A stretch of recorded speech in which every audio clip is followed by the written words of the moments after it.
This Did You Note video features a reading from an open source book. All content is either in the public domain or shared under a license allowing public distribution. No copyright infringement is intended, and this content is for educational and entertainment purposes only. Chapter 1. Our Society. In the first place, Cranford is in possession of the Amazons. All the holders of houses above a certain rent are women. If a married couple come to settle in the town, somehow the gentleman disappears. He is either fairly frightened to death by being the only man in the Cranford evening parties, or he is accounted for by being with his regiment, his ship, or closely engaged in business all the week in the great neighboring commercial town of Drumble, distant only 20 miles on a railroad. In short, whatever does become of the gentlemen, they are not at Cranford. What could they do if they were there? The surgeon has his round of 30 miles, and sleeps at Cranford. But every man cannot be a surgeon. For keeping the trim gardens full of choice flowers without a weed to speck them,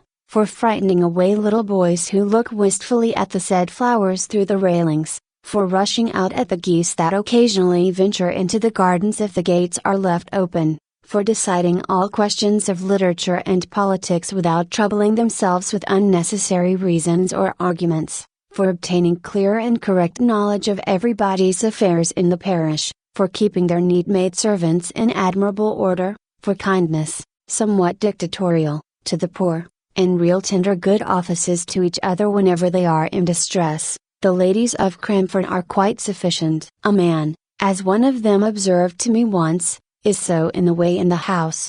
Although the ladies of Cranford know all each other's proceedings, they are exceedingly indifferent to each other's opinions. Indeed, as each has her own individuality, not to say eccentricity, pretty strongly developed, nothing is so easy as verbal retaliation, but, somehow, goodwill reigns among them to a considerable degree.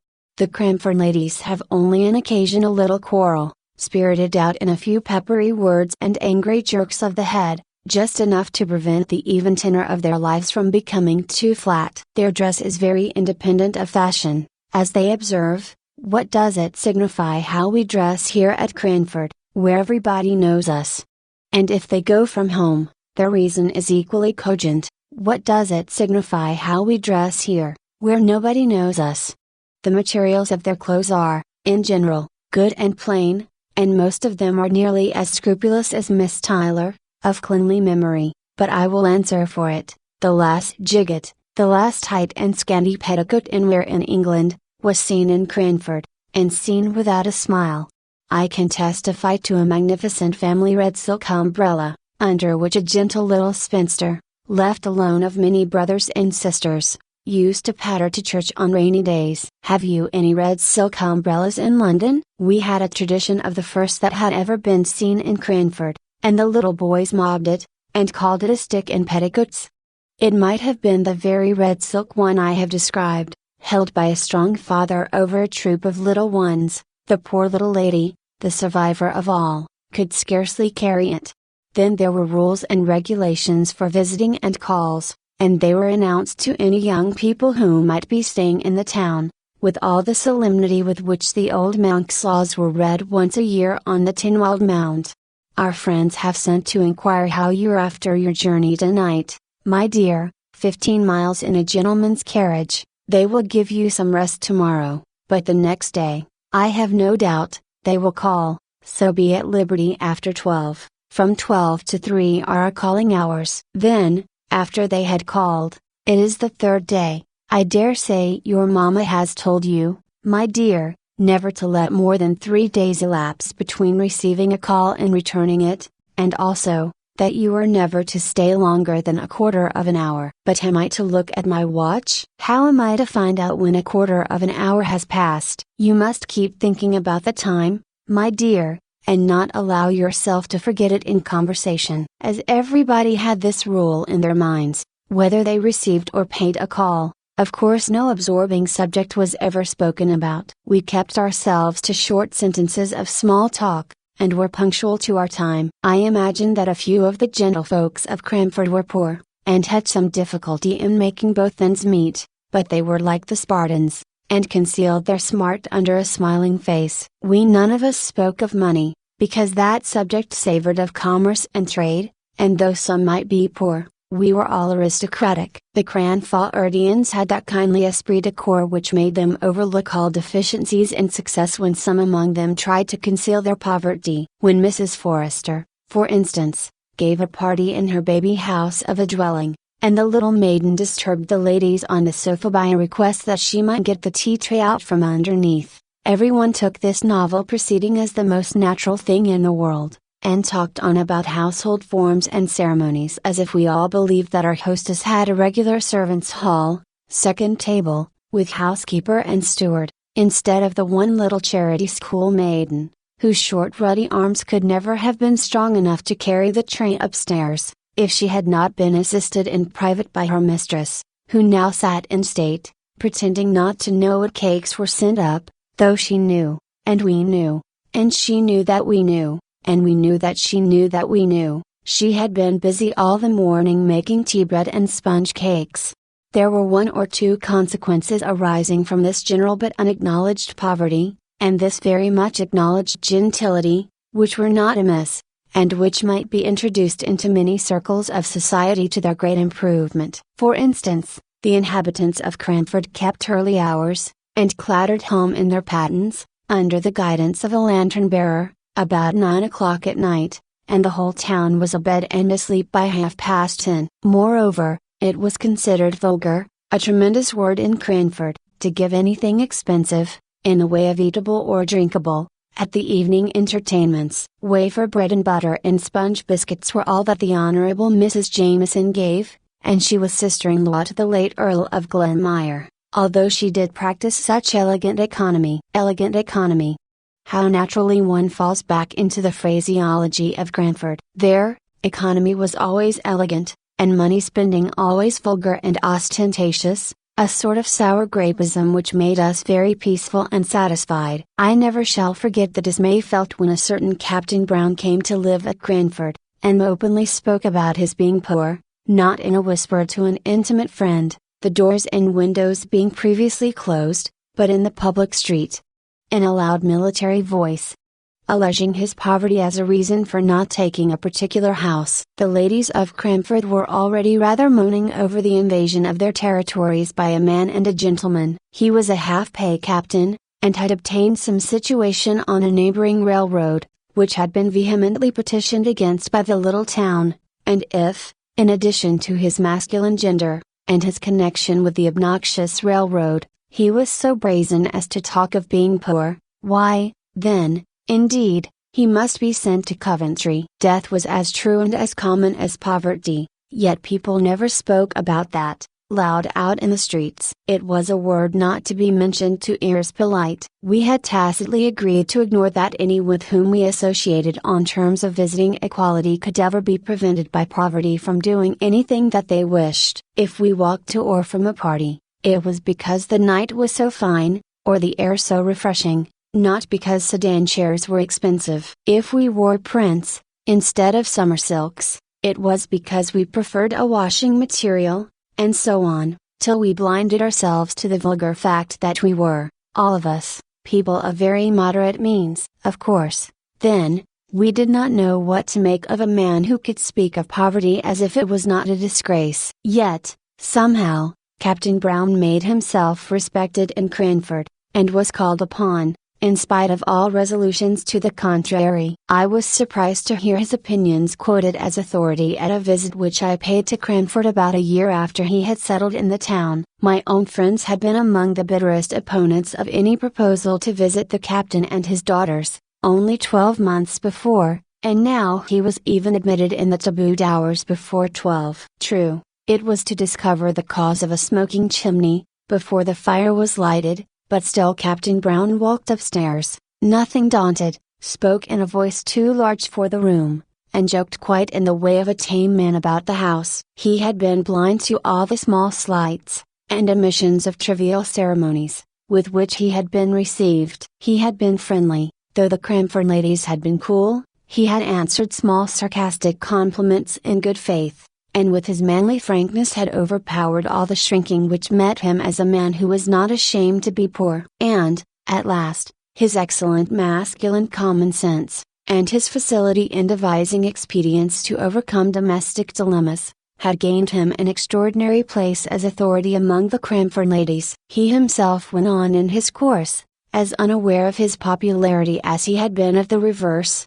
and I am sure he was startled one day when he found his advice so highly esteemed as to make some counsel which he had given in jest to be taken in sober, serious earnest.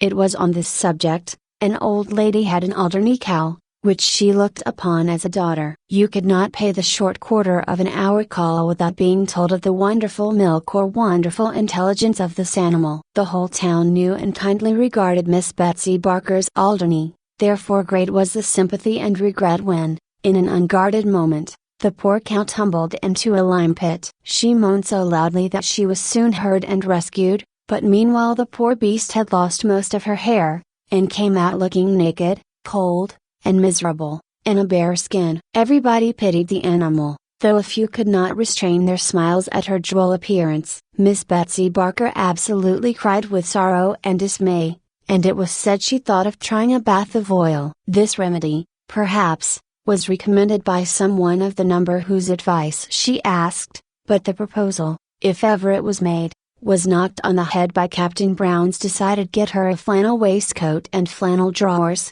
ma'am, if you wish to keep her alive. But my advice is, kill the poor creature at once." Miss Betsy Barker dried her eyes, and thanked the captain heartily. She set to work, and by all the town turned out to see the Alderney meekly going to her pasture, clad in dark grey flannel. I have watched her myself many a time. Do you ever see cows dressed in grey flannel in London? Captain Brown had taken a small house on the outskirts of the town, where he lived with his 2 daughters. He must have been upwards of 60 at the time of the first visit I paid to Cranford after I had left it as a residence. But he had a wiry, well-trained, elastic figure, a stiff military throw-back of his head, and a springing step, which made him appear much younger than he was. His eldest daughter looked almost as old as himself, and betrayed the fact that his real was more than his apparent age. Miss Brown must have been 40, she had a sickly, pained, careworn expression on her face, and looked as if the gaiety of youth had long faded out of sight. Even when young she must have been plain and hard-featured. Miss Jessie Brown was 10 years younger than her sister, and 20 shades prettier. Her face was round and dimpled. Miss Jenkins once said, in a passion against Captain Brown, the cause of which I will tell you presently, that she thought it was time for Miss Jessie to leave off her dimples, and not always to be trying to look like a child.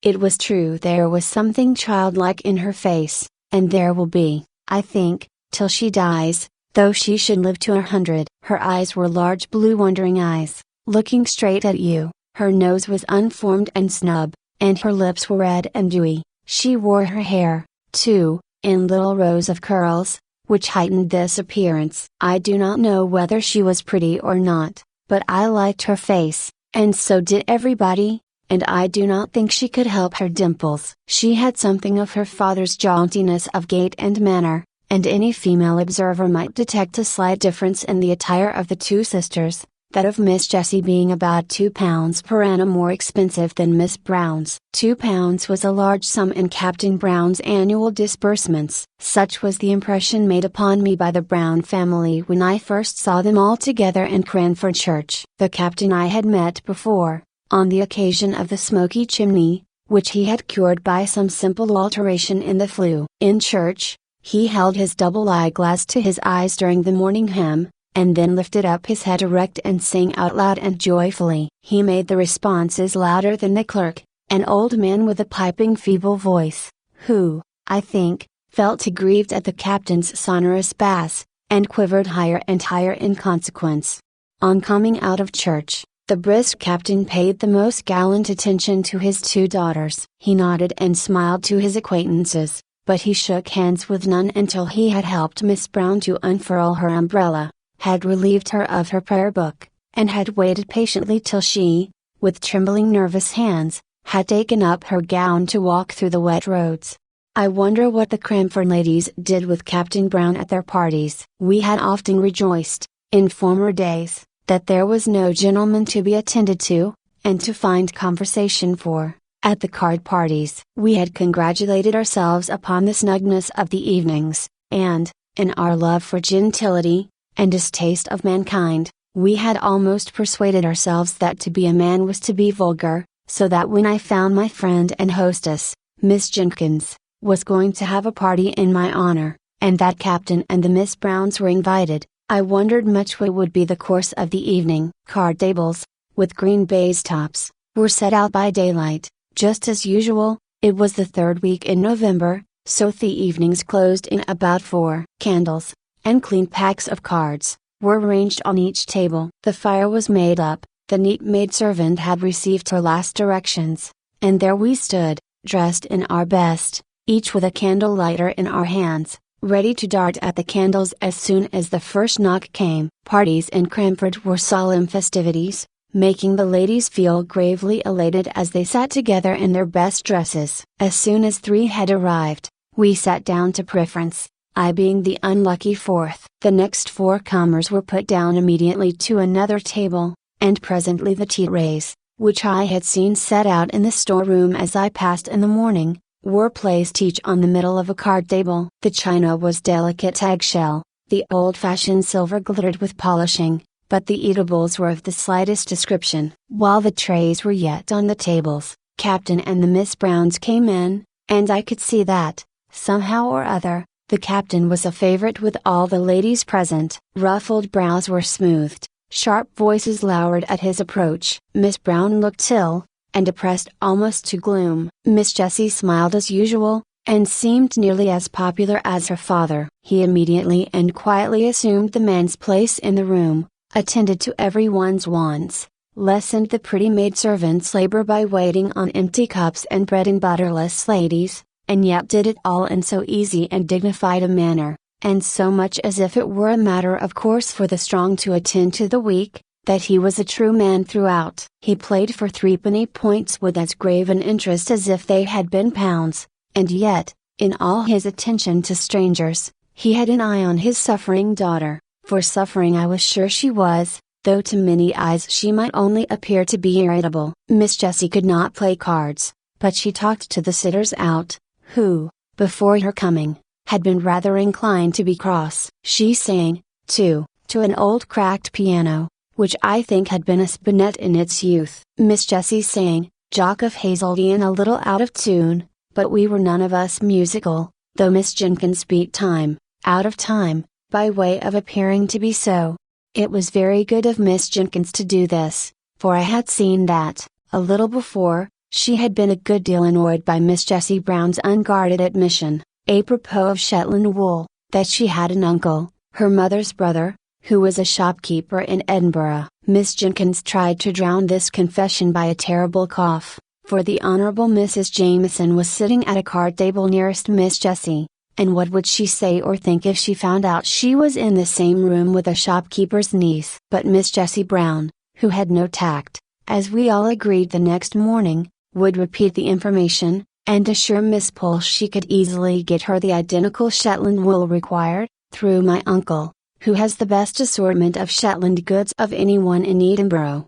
It was to take the taste of this out of our mouths, and the sound of this out of our ears, that Miss Jenkins proposed music, so I say again, it was very good of her to beat time to the song. When the trays reappeared with biscuits and wine, punctually at 8:45, there was conversation, comparing of cards, and talking over tricks, but by and by Captain Brown sported a bit of literature. Have you seen any numbers of the Pickwick papers? Said he. They were then publishing in parts. Capital thing. Now Miss Jenkins was daughter of a deceased rector of Cranford, and, on the strength of a number of manuscript sermons, and a pretty good library of divinity, considered herself literary, and looked upon any conversation about books as a challenge to her. So she answered and said, yes, she had seen them, indeed, she might say she had read them. And what do you think of them?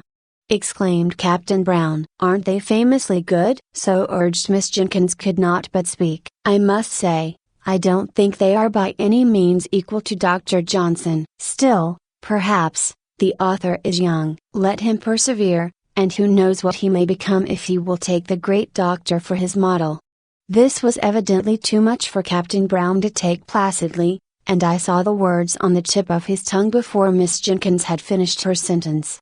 "It is quite a different sort of thing, my dear madam," he began. "I am quite aware of that," returned she. "And I make allowances, Captain Brown." "Just allow me to read you a scene out of this month's number," pleaded he. "I had it only this morning, and I don't think the company can have read it yet." "As you please," said she, settling herself with an air of resignation. He read the account of the soiree which Sam Weller gave at Bath. Some of us laughed heartily. I did not dare, because I was staying in the house. Miss Jenkins sat in patient gravity. When it was ended, she turned to me, and said with mild dignity, "Fetch me Rasselas, my dear, out of the book room." When I had brought it to her, she turned to Captain Brown. "Now allow me to read you a scene, and then the present company can judge between your favorite, Mr. Boz, and Dr. Johnson." She read one of the conversations between Rasselas and Imlac, in a high-pitched, majestic voice,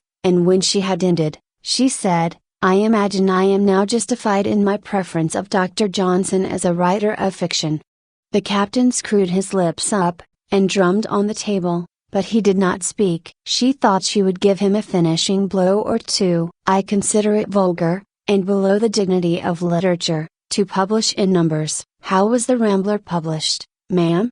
asked Captain Brown in a low voice, which I think Miss Jenkins could not have heard. "Dr. Johnson's style is a model for young beginners. My father recommended it to me when I began to write letters. I have formed my own style upon it. I recommended it to your favorite. I should be very sorry for him to exchange his style for any such pompous writing," said Captain Brown. Miss Jenkins felt this as a personal affront, in a way of which the captain had not dreamed. Epistolary writing she and her friends considered as her forte. Many a copy of many a letter have I seen written and corrected on the slate, before she seized the half hour just previous to post time to assure her friends of this or of that, and Dr. Johnson was, as she said, her model in these compositions. She drew herself up with dignity, and only replied to Captain Brown's last remark by saying, with marked emphasis on every syllable, "I prefer Dr. Johnson to Mr. Boz." It is said,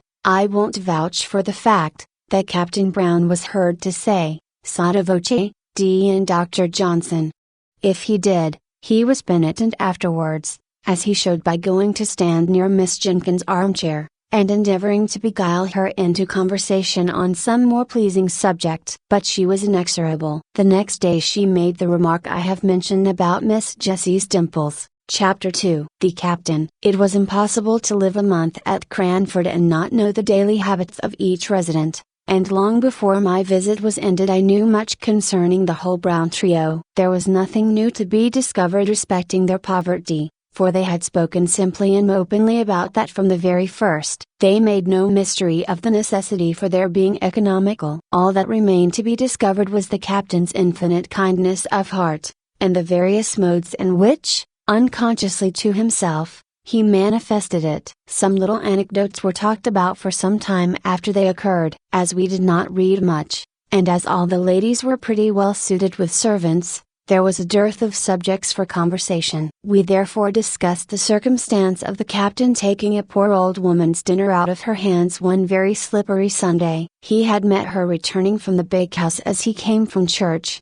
and noticed her precarious footing, and, with the grave dignity with which he did everything, he relieved her of her burden, and stared along the street by her side, carrying her baked mutton and potatoes safely home. This was thought very eccentric, and it was rather expected that he would pay a round of calls, on the Monday morning, to explain and apologize to the Cranford sense of propriety, but he did no such thing, and then it was decided that he was ashamed, and was keeping out of sight. In a kindly pity for him, we began to say, after all, the Sunday morning's occurrence showed great goodness of heart, and it was resolved that he should be comforted on his next appearance amongst us. But, lo!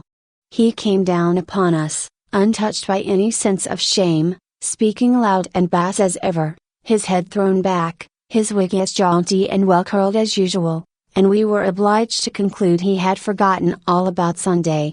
Miss Pole and Miss Jessie Brown had set up a kind of intimacy on the strength of the Shetland wool and the new knitting stitches, so it happened that when I went to visit Miss Pole I saw more of the Browns than I had done while staying with Miss Jenkins, who had never got over what she called Captain Brown's disparaging remarks upon Dr. Johnson as a writer of light and agreeable fiction. I found that Miss Brown was seriously ill of some lingering, incurable complaint, the pain occasioned by which gave the uneasy expression to her face that I had taken for unmitigated crossness. Cross, too, she was at times, when the nervous irritability occasioned by her disease became past endurance. Miss Jessie bore with her at these times, even more patiently than she did with the bitter self-upbraidings by which they were invariably succeeded. Miss Brown used to accuse herself, not merely of hasty and irritable temper, but also of being the cause why her father and sister were obliged to pinch,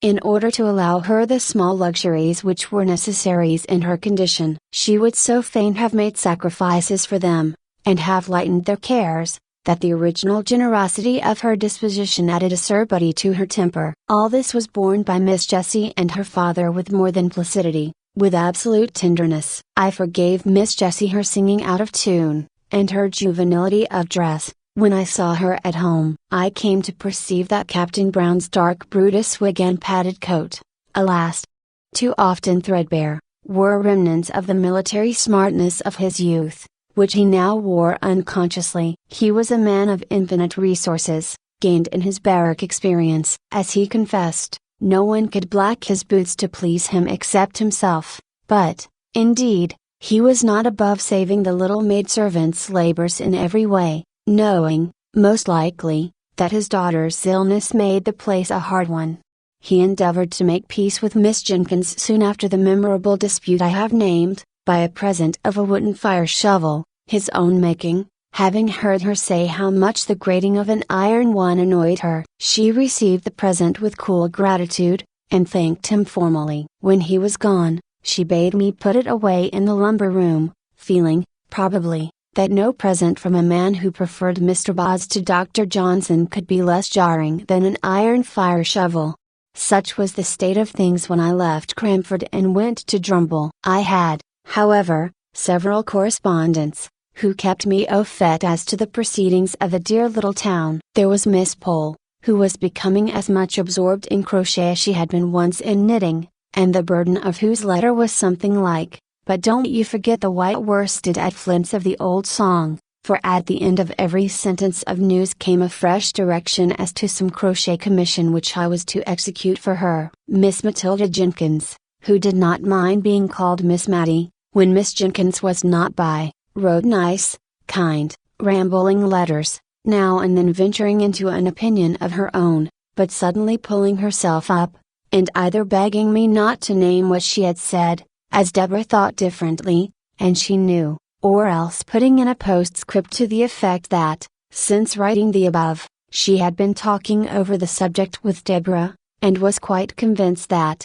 etc. Here probably followed a recantation of every opinion she had given in the letter. Then came Miss Jenkins, Deborah, as she liked Miss Matty to call her, her father having once said that the Hebrew name ought to be so pronounced. I secretly think she took the Hebrew prophetess for a model and character, and, indeed, she was not unlike the stern prophetess in some ways, making allowance, of course, for modern customs and difference in dress. Miss Jenkins wore a cravat, and a little bonnet like a jockey cap, and altogether had the appearance of a strong-minded woman, although she would have despised the modern idea of women being equal to men. Equal, indeed.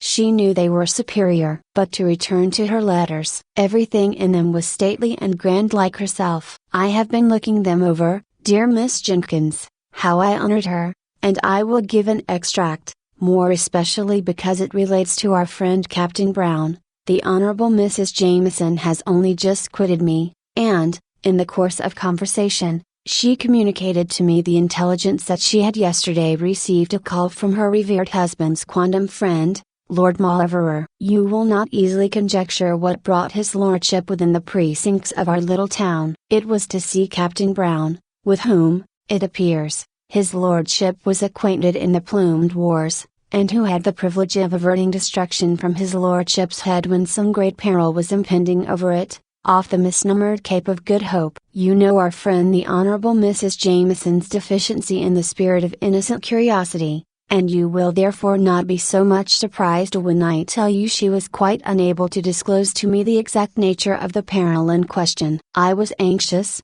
I confess, to ascertain in what manner Captain Brown, with his limited establishment, could receive so distinguished a guest, and I discovered that his lordship retired to rest, and, let us hope, to refreshing slumbers, at the Angel Hotel, but shared the Brunonian meals during the 2 days that he were honored Cranford with his august presence. Mrs. Johnson, our civil butcher's wife, informs me that Miss Jessie purchased a leg of lamb, but, besides this, I can hear of no preparation whatever to give a suitable reception to so distinguished a visitor. Perhaps they entertained him with the feast of reason and the flow of soul, and to us, who are acquainted with Captain Brown's sad want of relish for the pure wells of English undefiled, it may be matter for congratulation that he has had the opportunity of improving his taste by holding converse with an elegant and refined member of the British aristocracy. But from some mundane failings who is altogether free? Miss Pole and Miss Matty wrote to me by the same post. Such a piece of news as Lord Mauleverer's visit was not to be lost on the Cranford letter writers. They made the most of it. Miss Matty humbly apologized for writing at the same time as her sister, who was so much more capable than she to describe the honor done to Cranford, but in spite of a little bad spelling, Miss Matty's account gave me the best idea of the commotion occasioned by his lordship's visit, after it had occurred, for, except the people at the Angel, the Browns, Mrs. Jameson, and a little lad his lordship had sworn of for driving a dirty hoop against the aristocratic legs, I could not hear of anyone with whom his lordship had held conversation. My next visit to Cranford was in the summer. There had been neither births, deaths, nor marriages since I was there last. Everybody lived in the same house, and wore pretty nearly the same well-preserved, old-fashioned clothes. The greatest event was, that Miss Jenkins had purchased a new carpet for the drawing room. Oh, the busy work Miss Matty and I had in chasing the sunbeams, as they fell in an afternoon right down on this carpet through the blindless window. We spread newspapers over the places and sat down to our book or our work, and, lo!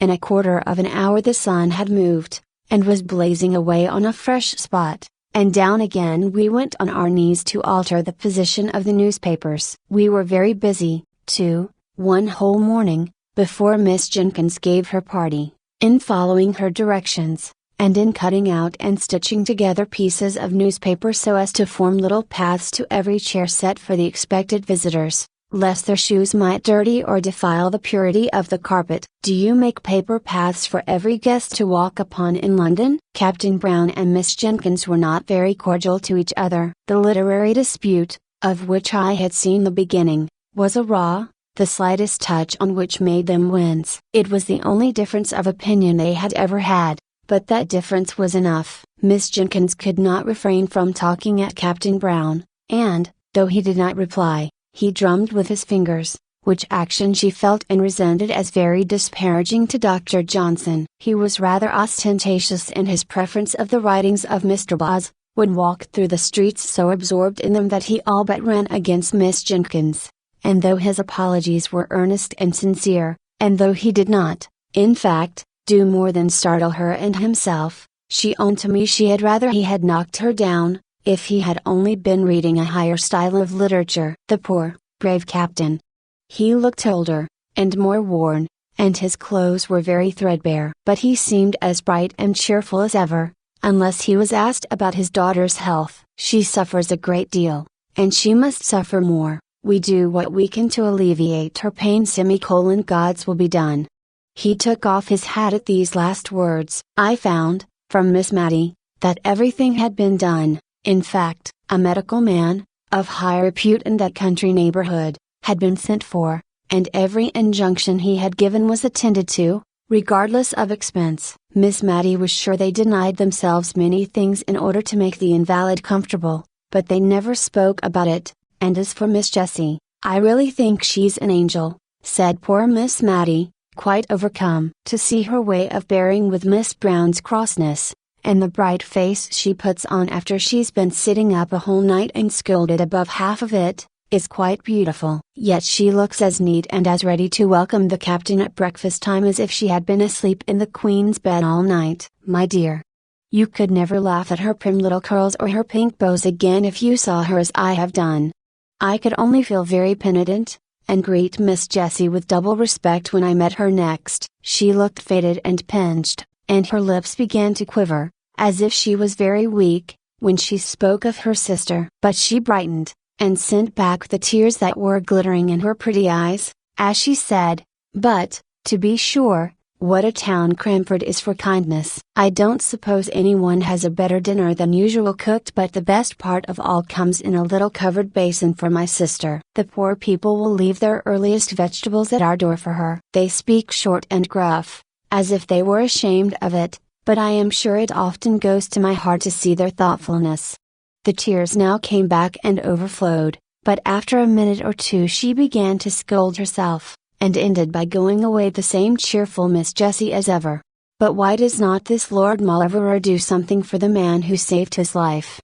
said I. "Why, you see, unless Captain Brown has some reason for it, he never speaks about being poor," and he walked along by his lordship looking as happy and cheerful as a prince, and as they never called attention to their dinner by apologies, and as Miss Brown was better that day, and all seemed bright, I dare say his lordship never knew how much care there was in the background. He did send game in the winter pretty often, but now he is gone abroad. I had often occasion to notice the use that was made of fragments and small opportunities in Cranford, the rose leaves that were gathered ere they fell to make into a potpourri for someone who had no garden, the little bundles of lavender flowers sent to strew the drawers of some town dweller, or to burn in the chamber of some invalid. Things that many would despise, and actions which it seemed scarcely worthwhile to perform, were all attended to in Cranford. Miss Jenkins stuck an apple full of cloves, to be heated and smell pleasantly in Miss Brown's room,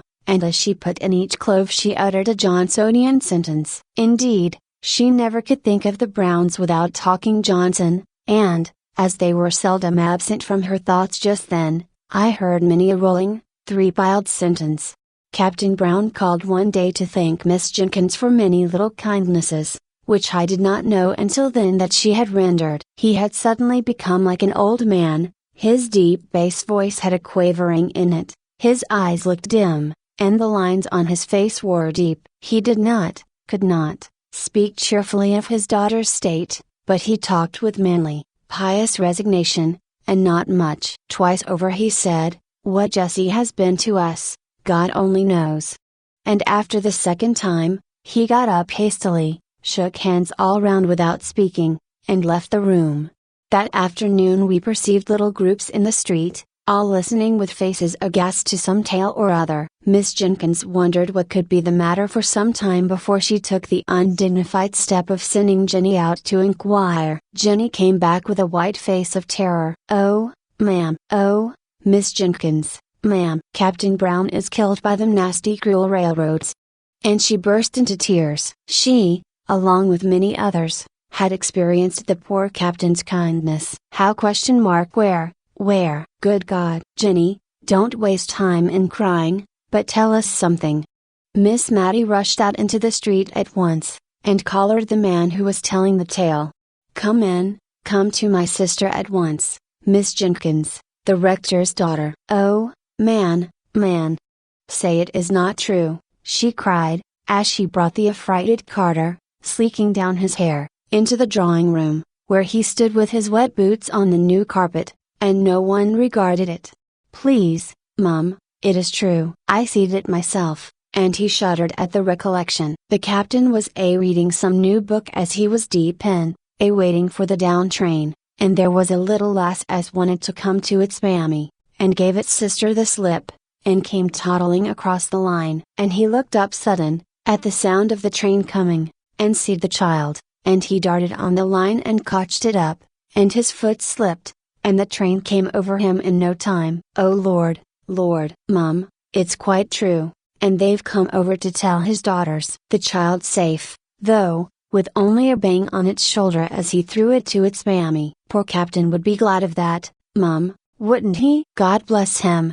The great rough carter puckered up his manly face, and turned away to hide his tears. I turned to Miss Jenkins. She looked very ill, as if she were going to faint, and signed to me to open the window. "Matilda, bring me my bonnet. I must go to those girls." God pardon me, if ever I have spoken contemptuously to the captain. Miss Jenkins arrayed herself to go out, telling Miss Matilda to give the man a glass of wine. While she was away, Miss Matty and I huddled over the fire, talking in a low and awestruck voice. I know we cried quietly all the time. Miss Jenkins came home in a silent mood, and we durst not ask her many questions. She told us that Miss Jessie had fainted, and that she and Miss Pole had had some difficulty in bringing her round, but that, as soon as she recovered, she begged one of them to go and sit with her sister. "Mr. Hoggins says she cannot live many days, and she shall be spared this shock," said Miss Jessie, shivering with feelings to which she dared not give way. "But how can you manage, my dear?"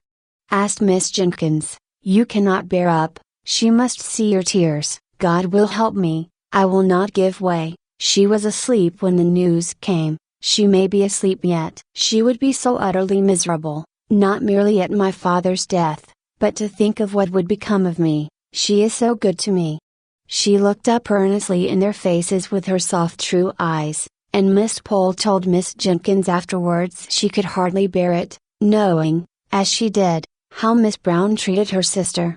However, it was settled according to Miss Jessie's wish. Miss Brown was to be told her father had been summoned to take a short journey on railway business. They had managed it in some way, Miss Jenkins could not exactly say how. Miss Pole was to stop with Miss Jessie. Mrs. Jameson had sent to inquire, and this was all we heard that night, and a sorrowful night it was. The next day a full account of the fatal accident was in the county paper, which Miss Jenkins took in. Her eyes were very weak, she said, and she asked me to read it. When I came to, the gallant gentleman was deeply engaged in the perusal of a number of Pickwick, which he had just received.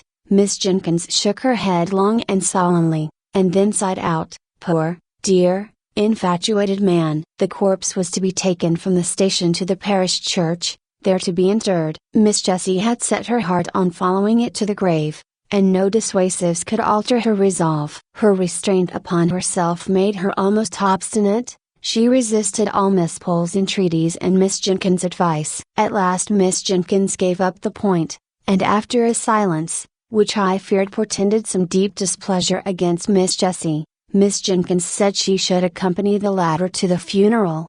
"It is not fit for you to go alone. It would be against both propriety and humanity were I to allow it." Miss Jessie seemed as if she did not half like this arrangement, but her obstinacy, if she had any, had been exhausted in her determination to go to the interment. She longed, poor thing, I have no doubt, to cry alone over the grave of the dear father to whom she had been all in all, and to give way, for one little half hour, uninterrupted by sympathy and unobserved by friendship. But it was not to be. That afternoon Miss Jenkins sent out for a yard of black grape, and employed herself busily in trimming the little black silk bonnet I have spoken about. When it was finished she put it on, and looked at us for approbation. Admiration she despised. I was full of sorrow, but, by one of those whimsical thoughts which come unbidden into our heads, in times of deepest grief, I no sooner saw the bonnet than I was reminded of a helmet, and in that hybrid bonnet,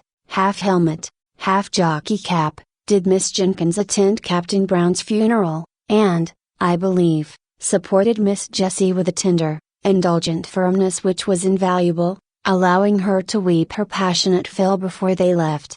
Miss Pole, Miss Matty, and I, meanwhile attended to Miss Brown, and hard work we found it to relieve her querulous and never-ending complaints. But if we were so weary and dispirited, what must Miss Jessie have been? Yet she came back almost calm, as if she had gained a new strength. She put off her morning dress, and came in, looking pale and gentle, thanking us each with a soft long pressure of the hand. She could even smile, a faint, sweet, wintry smile, as if to reassure us of her power to endure, but her look made our eyes fill suddenly with tears, more than if she had cried outright.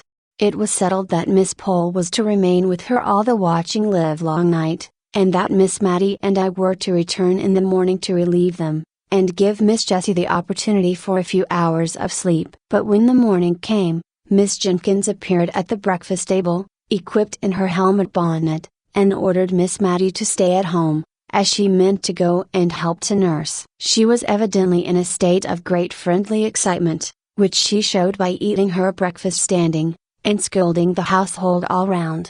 No nursing, no energetic strong-minded woman could help Miss Brown now. There was that in the room as we entered which was stronger than us all, and made us shrink into solemn awestruck helplessness. Miss Brown was dying. We hardly knew her voice, it was so devoid of the complaining tone we had always associated with it. Miss Jessie told me afterwards that it, and her face too, were just what they had been formerly, when her mother's death left her the young anxious head of the family, of whom only Miss Jessie survived.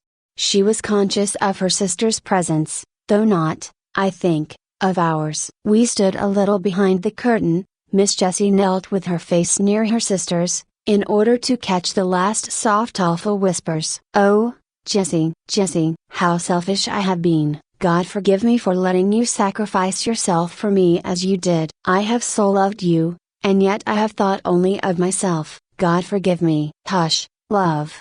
Hush," said Miss Jessie, sobbing. "And my father, my dear, dear father. I will not complain now, if God will give me strength to be patient. But, oh, Jessie, tell my father how I longed and yearned to see him at last, and to ask his forgiveness. He can never know now how I loved him. Oh, if I might but tell him, before I die, what a life of sorrow his has been, and I have done so little to cheer him." A light came into Miss Jessie's face. "Would it comfort you, dearest, to think that he does know?" Would it comfort you, love, to know that his cares, his sorrows? Her voice quivered, but she steadied it into calmness. "Mary, he has gone before you to the place where the weary are at rest. He knows now how you loved him." A strange look, which was not distress, came over Miss Brown's face. She did not speak for some time, but then we saw her lips form the words, rather than heard the sound, "Father, Mother, Harry, Archie." Then, as if it were a new idea throwing a filmy shadow over her darkened mind, "But you will be alone, Jessie." Miss Jessie had been feeling this all during the silence, I think, for the tears rolled down her cheeks like rain, at these words, and she could not answer at first. Then she put her hands together tight, and lifted them up, and said, "But not to us, though he slay me, yet will I trust in him." In a few moments more Miss Brown lay calm and still, never to sorrow or murmur more. After this second funeral, Miss Jenkins insisted that Miss Jessie should come to stay with her rather than go back to the desolate house, which, in fact, we learned from Miss Jessie, must now be given up, as she had not wherewithal to maintain it. She had something above £20 a year, besides the interest of the money for which the furniture would sell, but she could not live upon that, and so we talked over her qualifications for earning money.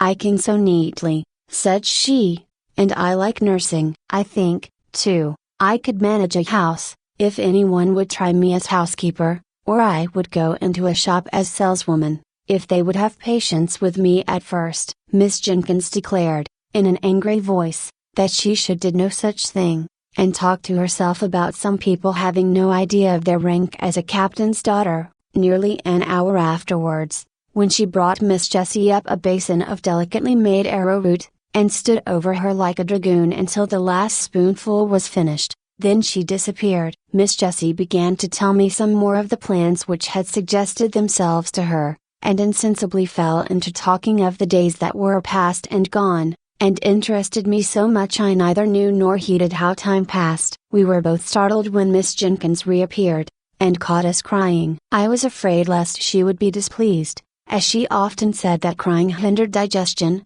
and I knew she wanted Miss Jessie to get strong, but, instead, she looked queer and excited, and fidgeted round us without saying anything. At last she spoke. "I have been so much startled." "No, I've not been at all startled, don't mind me, my dear Miss Jessie. I've been very much surprised. In fact, I've had a caller, whom you knew once, My dear Miss Jessie. Miss Jessie went very white, then flushed scarlet, and looked eagerly at Miss Jenkins. A gentleman, my dear, who wants to know if you would see him. Is it ? It is not, stammered out Miss Jessie, and got no farther. This is his card, said Miss Jenkins, giving it to Miss Jessie, and while her head was bent over it, Miss Jenkins went through a series of winks and odd faces to me, and formed her lips into a long sentence, of which, of course, I could not understand a word.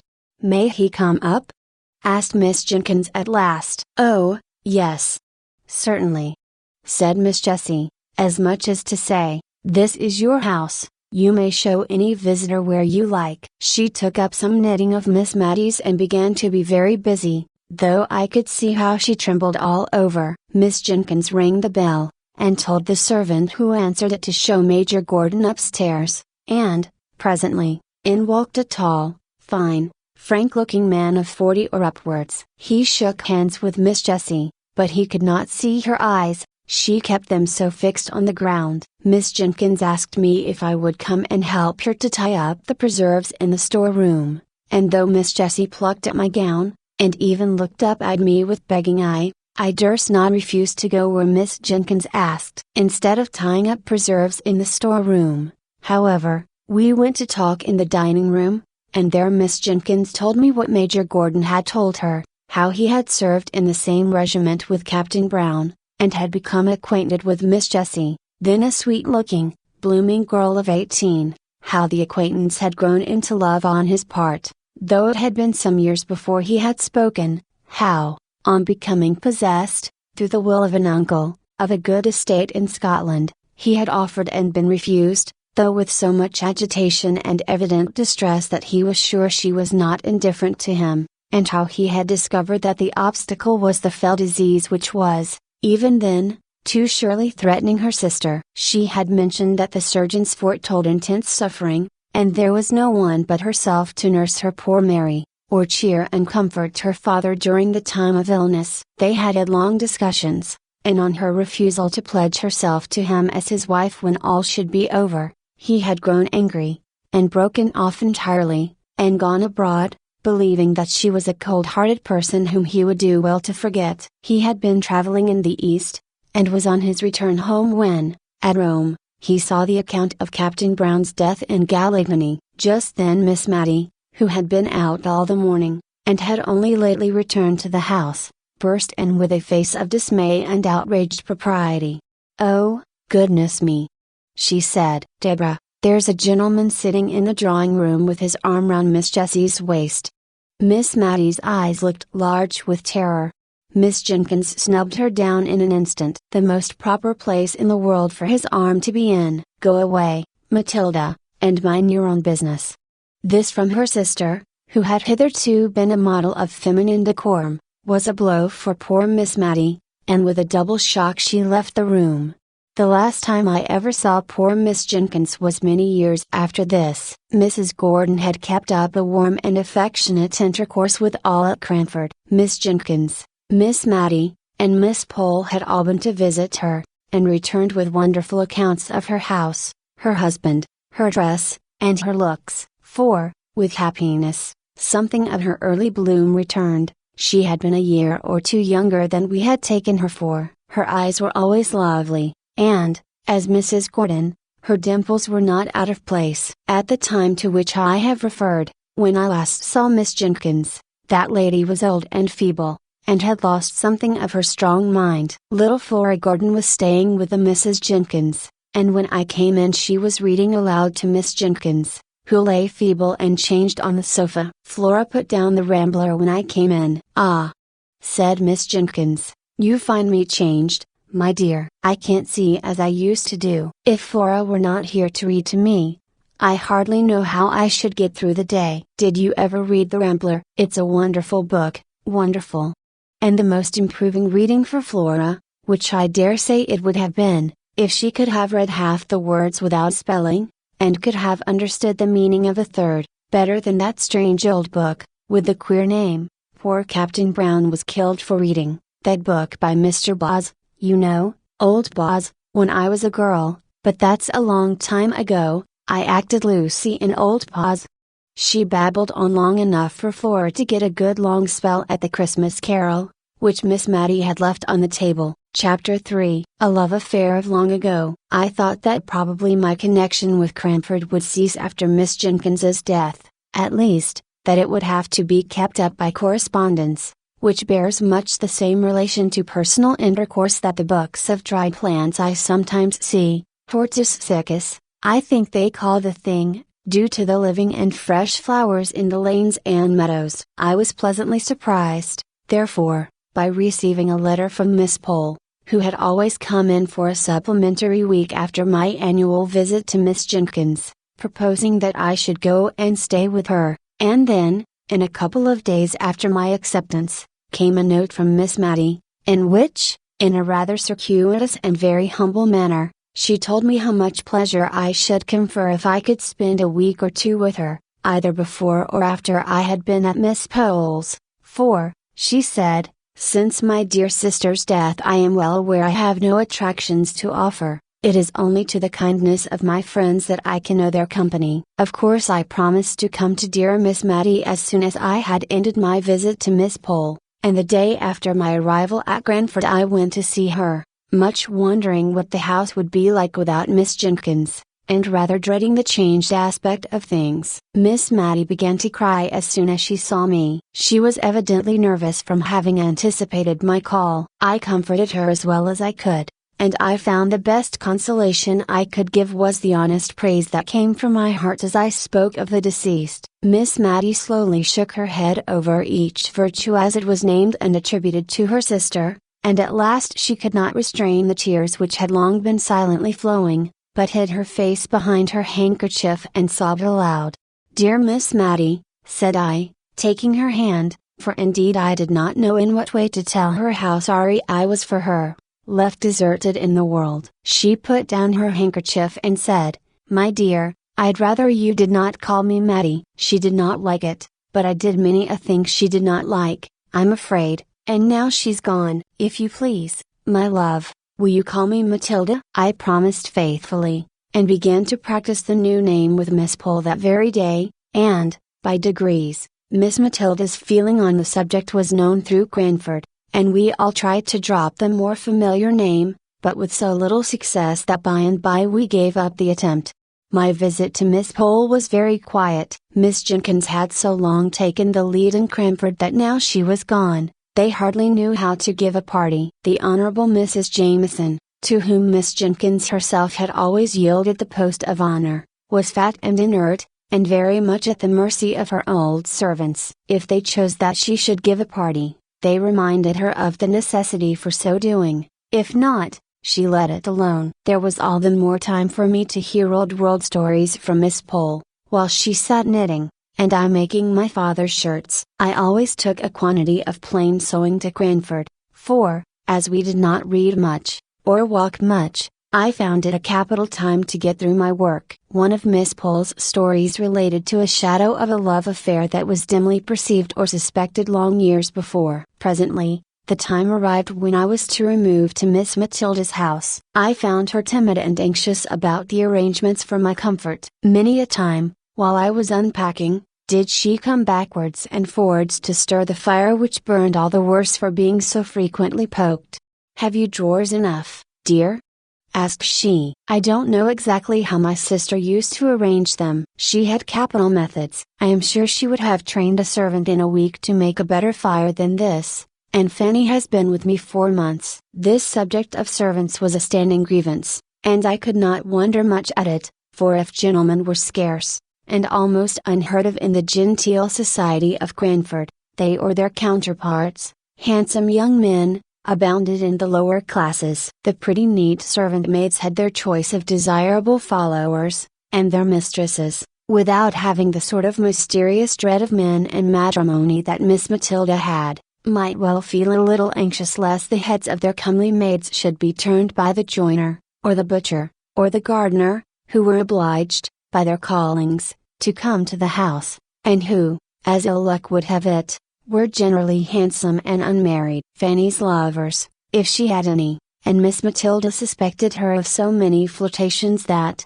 If she had not been very pretty, I should have doubted her having one, were a constant anxiety to her mistress. She was forbidden, by the articles of her engagement, to have followers, and though she had answered, innocently enough, doubling up the hem of her apron as she spoke, "Please, ma'am, I never had more than one at a time," Miss Matty prohibited that one. But a vision of a man seemed to haunt the kitchen. Fanny assured me that it was all fancy, or else I should have said myself that I had seen a man's coattails whisk into the scullery once, when I went on an errand into the storeroom at night, and another evening, when, our watches having stopped, I went to look at the clock. There was a very odd appearance, singularly like a young man squeezed up between the clock and the back of the open kitchen door, and I thought Fanny snatched up the candle very hastily, so as to throw the shadow on the clock face, while she very positively told me the time half an hour too early,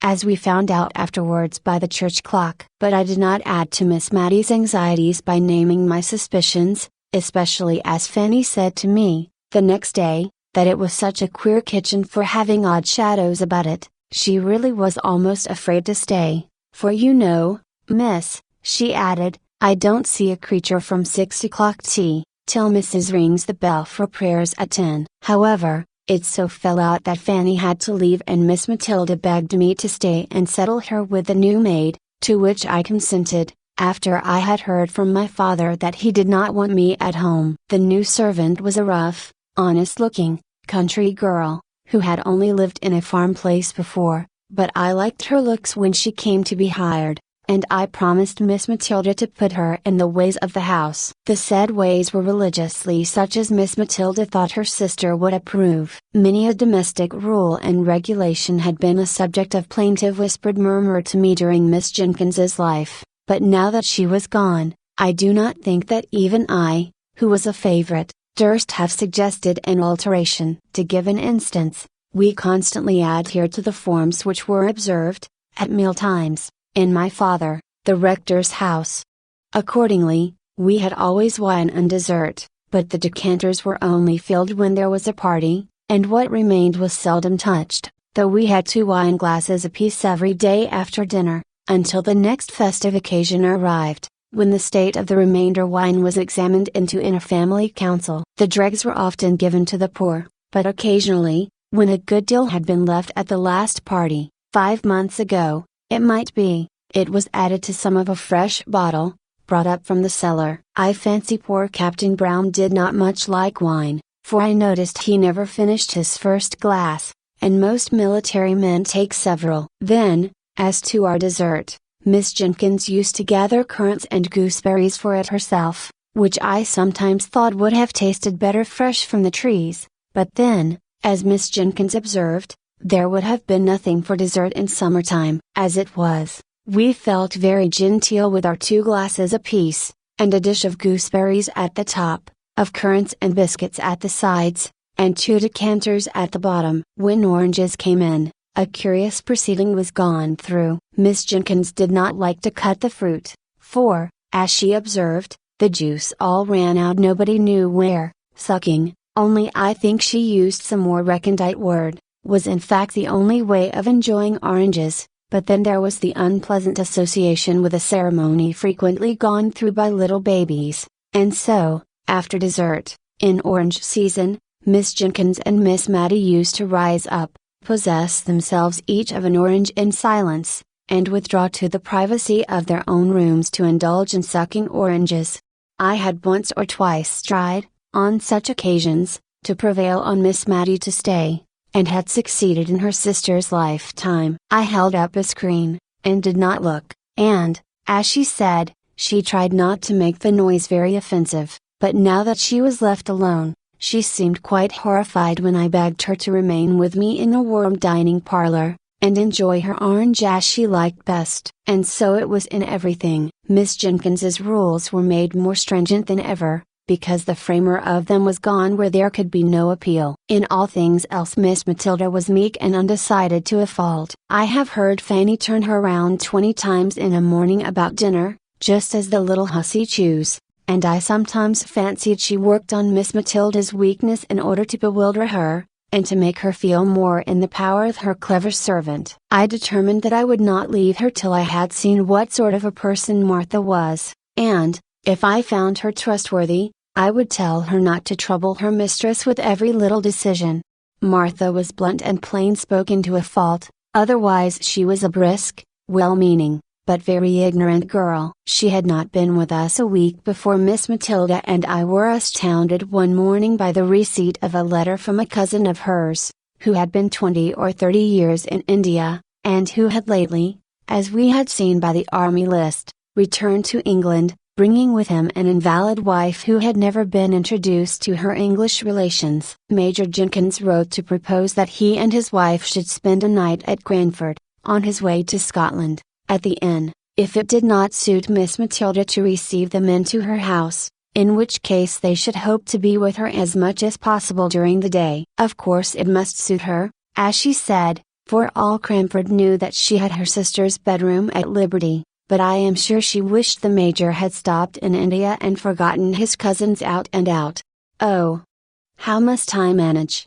asked she helplessly. If Deborah had been alive she would have known what to do with a gentleman visitor. "Must I put razors in his dressing room, dear? Dear! And I've got none." Deborah would have had them. "And slippers, and coat brushes." I suggested that probably he would bring all these things with him. "And after dinner, how am I to know when to get up and leave him to his wine?" Deborah would have done it so well, she would have been quite in her element. "Will he want coffee, do you think?"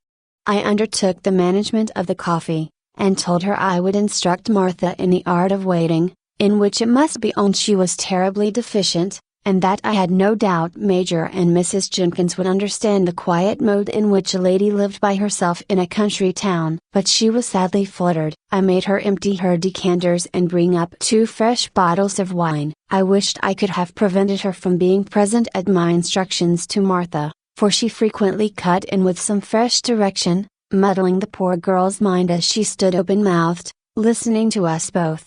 "Hand the vegetables round," said I, foolishly. I see now, for it was aiming at more than we could accomplish with quietness and simplicity, and then, seeing her look bewildered, I added, "Take the vegetables round to people, and let them help themselves." "And mind you go first to the ladies," put in Miss Matilda. "Always go to the ladies before gentlemen when you are waiting." "I'll do it as you tell me, ma'am," said Martha, "but I like lads best." We felt very uncomfortable and shocked at this speech of Martha's, yet I don't think she meant any harm, and, on the whole, she attended very well to our directions, except that she nudged the Major when he did not help himself as soon as she expected to the potatoes, while she was handing them round.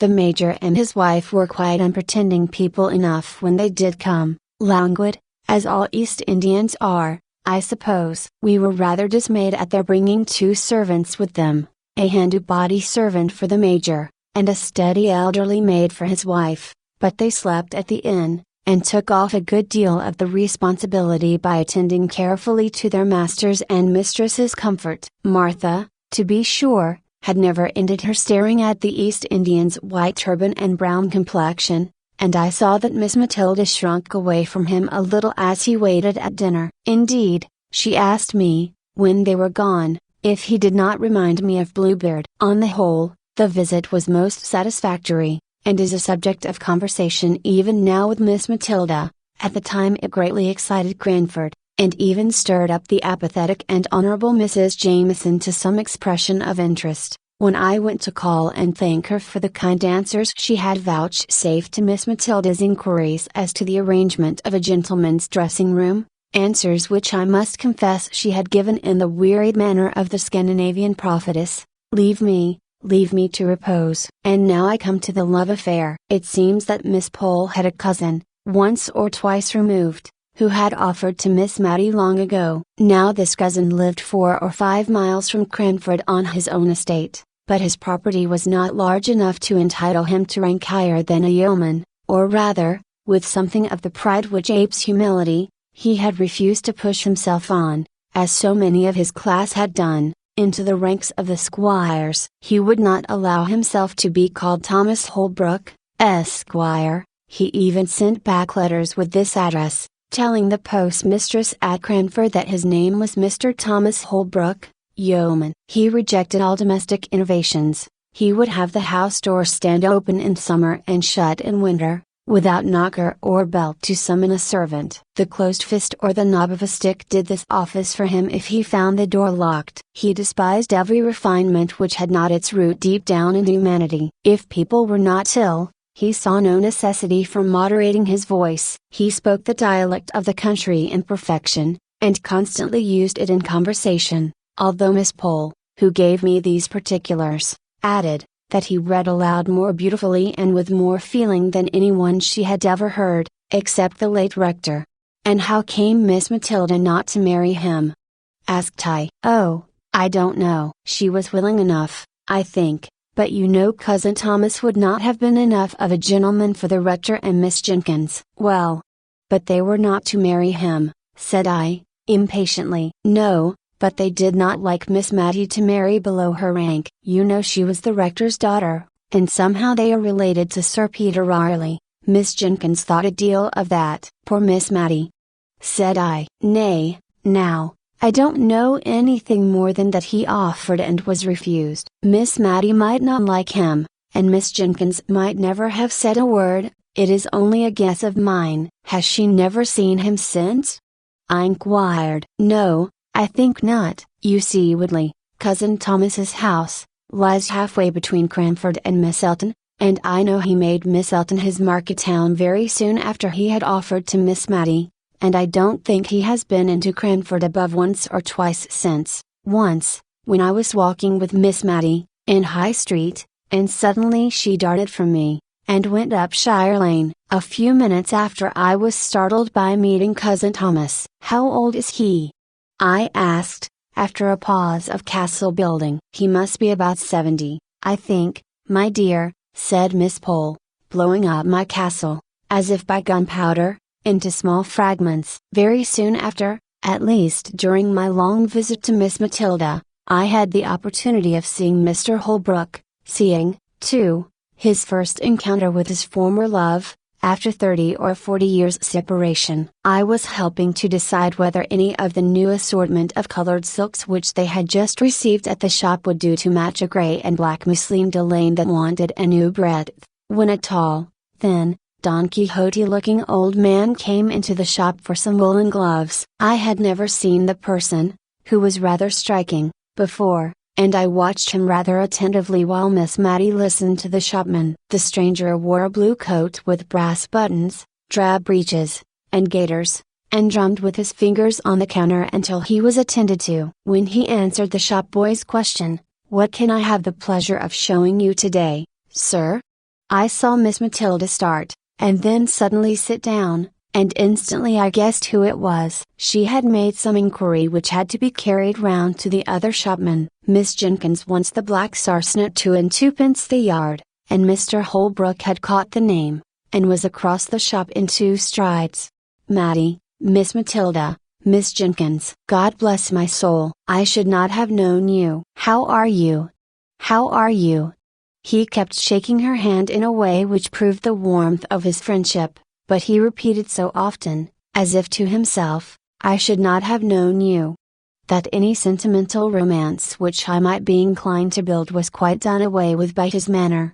However, he kept talking to us all the time we were in the shop, and then waving the shopman with the unpurchased gloves on one side, with another time, sir. Another time. He walked home with us. I am happy to say my client, Miss Matilda, also left the shop in an equally bewildered state, not having purchased either green or red silk. Mr. Holbrook was evidently full with honest loud-spoken joy at meeting his old love again. He touched on the changes that had taken place, he even spoke of Miss Jenkins as your poor sister. Well, well, we have all our faults, and bade us goodbye with many a hope that he should soon see Miss Matty again. She went straight to her room, and never came back till our early tea time, when I thought she looked as if she had been crying. Chapter 4. A visit to an old bachelor. A few days after, a note came from Mr. Holbrook, asking us, impartially asking both of us, in a formal, old-fashioned style, to spend a day at his house. A long June day, for it was June now. He named that he had also invited his cousin, Miss Pole, so that we might join in a fly, which could be put up at his house. I expected Miss Matty to jump at this invitation, but, no. Miss Pole and I had the greatest difficulty in persuading her to go. She thought it was improper, and was even half annoyed when we utterly ignored the idea of any impropriety in her going with two other ladies to see her old lover. Then came a more serious difficulty. She did not think Deborah would have liked her to go. This took us half a day's good hard talking to get over, but, at the first sentence of relenting, I seized the opportunity, and wrote and dispatched an acceptance in her name, fixing day and hour, that all might be decided and done with. The next morning she asked me if I would go down to the shop with her, and there, after much hesitation, we chose out 3 caps to be sent home and tried on, that the most becoming might be selected to take with us on Thursday. She was in a state of silent agitation all the way to Woodley. She had evidently never been there before, and, although she little dreamt I knew anything of her early story, I could perceive she was in a tremor at the thought of seeing the place which might have been her home, and round which it is probable that many of her innocent girlish imaginations had clustered. It was a long drive there, through paved jolting lanes. Miss Matilda sat bolt upright, and looked wistfully out of the windows as we drew near the end of our journey. The aspect of the country was quiet and pastoral. Woodley stood among fields, and there was an old-fashioned garden where roses and currant bushes touched each other, and where the feathery asparagus formed a pretty background to the pinks and gillyflowers. There was no drive up to the door. We got out at a little gate, and walked up a straight, box-edged path. My cousin might make a drive, I think, said Miss Pole, who was afraid of earache, and had only her cap on. I think it is very pretty, said Miss Matty,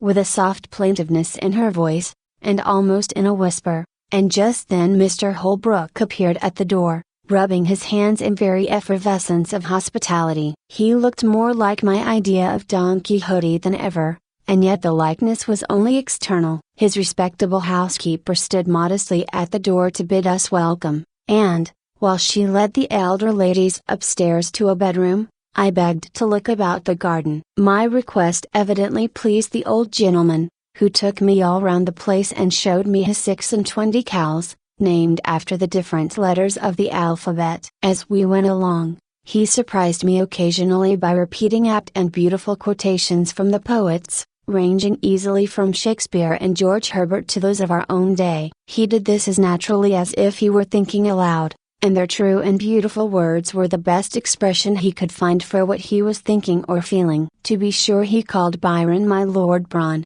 and pronounced the name of Goethe strictly in accordance with the English sound of the letters, as Goethe says, ye ever verdant palaces, and see. Altogether, I never met with a man, before or since, who had spent so long a life in a secluded and not impressive country, with ever increasing delight in the daily and yearly change of season and beauty.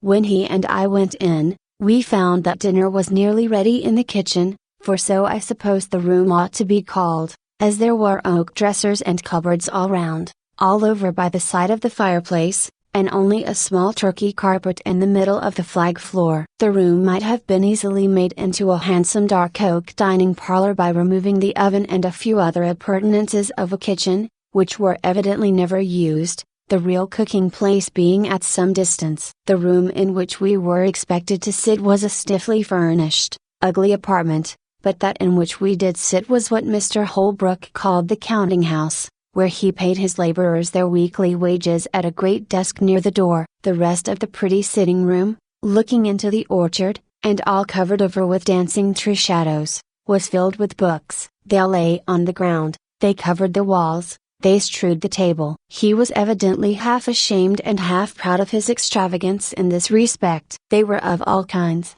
poetry and wild weird tales prevailing. He evidently chose his books in accordance with his own tastes, not because such and such were classical or established favorites. Ah! He said, we farmers ought not to have much time for reading, yet somehow one can't help it. What a pretty room! Said Miss Matty, sotto voce. What a pleasant place! Said I, aloud, almost simultaneously. Nay, "If you like it," replied he, "but can you sit on these great, black leather, three-cornered chairs?" "I like it better than the best parlor, but I thought ladies would take that for the smarter place." It was the smarter place, but, like most smart things, not at all pretty, or pleasant, or homelike, so, while we were at dinner, the servant girl dusted and scrubbed the counting house chairs, and we sat there all the rest of the day. We had pudding before meat, and I thought Mr. Holbrook was going to make some apology for his old-fashioned ways, for he began, "I don't know whether you like newfangled ways." "Oh, not at all," said Miss Matty. "No more do I," said he. "My housekeeper will have these in her new fashion, or else I tell her that, when I was a young man, we used to keep strictly to my father's rule, no broth, no ball, no beef, and always began dinner with broth, then we had suet puddings, boiled in the broth with the beef, and then the meat itself. If we did not sup our broth, we had no ball, which we liked a deal better, and the beef came last of all, and only those had it who had done justice to the broth in the ball. Now folks begin with sweet things, and turn their dinners topsy-turvy. When the ducks and green peas came, we looked at each other in dismay. We had only two-pronged, black-handled forks. It is true the steel was as bright as silver, but what were we to do? Miss Matty picked up her peas, one by one, on the point of the prongs, much as a man ate her grains of rice after her previous feast with the ghoul. Miss Pole sighed over her delicate young peas as she left them on one side of her plate untasted, for they would drop between the prongs. I looked at my host. The peas were going wholesale into his capacious mouth, shoveled up by his large round-ended knife. I saw, I imitated, I survived. My friends, in spite of my precedent, could not muster up courage enough to do an ungenteel thing, and, if Mr. Holbrook had not been so heartily hungry, he would probably have seen that the good peas went away almost untouched. After dinner, a clay pipe was brought in, and a spittoon, and, asking us to retire to another room, where he would soon join us, if we disliked tobacco smoke, he presented his pipe to Miss Matty, and requested her to fill the bowl. This was a compliment to a lady in his youth, but it was rather inappropriate to propose it as an honor to Miss Matty, who had been trained by her sister to hold smoking of every kind in utter abhorrence. But if it was a shock to her refinement, it was also a gratification to her feelings to be thus selected, so she daintily stuffed the strong tobacco into the pipe, and then we withdrew. "It is very pleasant dining with a bachelor," said Miss Matty softly, as we settled ourselves in the counting house. "I only hope it is not improper, so many pleasant things are." "What a number of books he has!" said Miss Pole, looking round the room. "And how dusty they are!" "I think it must be like one of the great Dr. Johnson's rooms," said Miss Matty. "What a superior man your cousin must be!" "Yes," said Miss Pole, "he's a great reader, but I am afraid he has got into very uncouth habits with living alone." "Oh! Uncouth is too hard a word. I should call him eccentric. Very clever people always are," replied Miss Matty. When Mr. Holbrook returned, he proposed a walk in the fields, but the two elder ladies were afraid of damp, and dirt, and had only very unbecoming calashes to put on over their caps, so they declined, and I was again his companion in a turn which he said he was obliged to take to see after his men. He strode along, either wholly forgetting my existence, or soothed into silence by his pipe, and yet it was not silence exactly. He walked before me with a stooping gait, his hands clasped behind him, and, as some tree or cloud, or glimpse of distant upland pastures, struck him, he quoted poetry to himself, saying it out loud in a grand sonorous voice, with just the emphasis that true feeling and appreciation give. We came upon an old cedar tree, which stood at one end of the house. The cedar spreads his dark green layers of shade. Capital term, layers. Wonderful man. I do not know whether he was speaking to me or not, but I put in an assenting wonderful, although I knew nothing about it, just because I was tired of being forgotten, and of being consequently silent. He turned sharp round. You may say wonderful. Why, when I saw the review of his poems in Blackwood, I set off within an hour, and walked 7 miles to Miss Elton, for the horses were not in the way, and ordered them. Now, what color are ash buds in March? Is the man going mad? Thought I. He is very like Don Quixote. What color are they, I say? Repeated he vehemently. I am sure I don't know, sir, said I, with the meekness of ignorance. I knew you didn't. No more did I, an old fool that I am!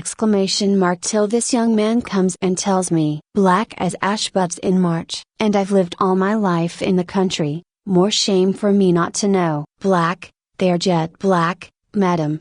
And he went off again, swinging along to the music of some rhyme he had got hold of. When we came back, nothing would serve him but he must read us the poems he had been speaking of, and Miss Pole encouraged him in his proposal, I thought, because she wished me to hear his beautiful reading, of which she had boasted, but she afterwards said it was because she had got to a difficult part of her crochet, and wanted to count her stitches without having to talk. Whatever he had proposed would have been right to Miss Matty, although she did fall sound asleep within 5 minutes after he had begun a long poem, called Locksley Hall, and had a comfortable nap, unobserved, till he ended, when the cessation of his voice wakened her up, and she said, feeling that something was expected, and that Miss Pole was counting, "What a pretty book!" "Pretty, madam? It's beautiful." "Pretty, indeed." "Oh yes, I meant beautiful," said she, fluttered at his disapproval of her word. "It is so like that beautiful poem of Dr. Johnson's my sister used to read. I forget the name of it. What was it, my dear?" Turning to me. "Which do you mean, ma'am?" "What was it about?" "I don't remember what it was about, and I've quite forgotten what the name of it was, but it was written by Dr. Johnson, and was very beautiful, and very like what Mr. Holbrook has just been reading." "I don't remember it," said he reflectively, "but I don't know Dr. Johnson's poems well. I must read them." As we were getting into the flight to return, I heard Mr. Holbrook say he should call on the ladies soon, and inquire how they got home, and this evidently pleased and fluttered Miss Matty at the time he said it, but after we had lost sight of the old house among the trees her sentiments towards the master of it were gradually absorbed into a distressing wonder as to whether Martha had broken her word, and seized on the opportunity of her mistress's absence to have a follower. Martha looked good, and steady, and composed enough, as she came to help us out. She was always careful of Miss Matty, and tonight she made use of this unlucky speech. "Dear ma'am, to think of your going out in an evening in such a thin shawl. It's no better than muslin. At your age, ma'am, you should be careful." "My age?"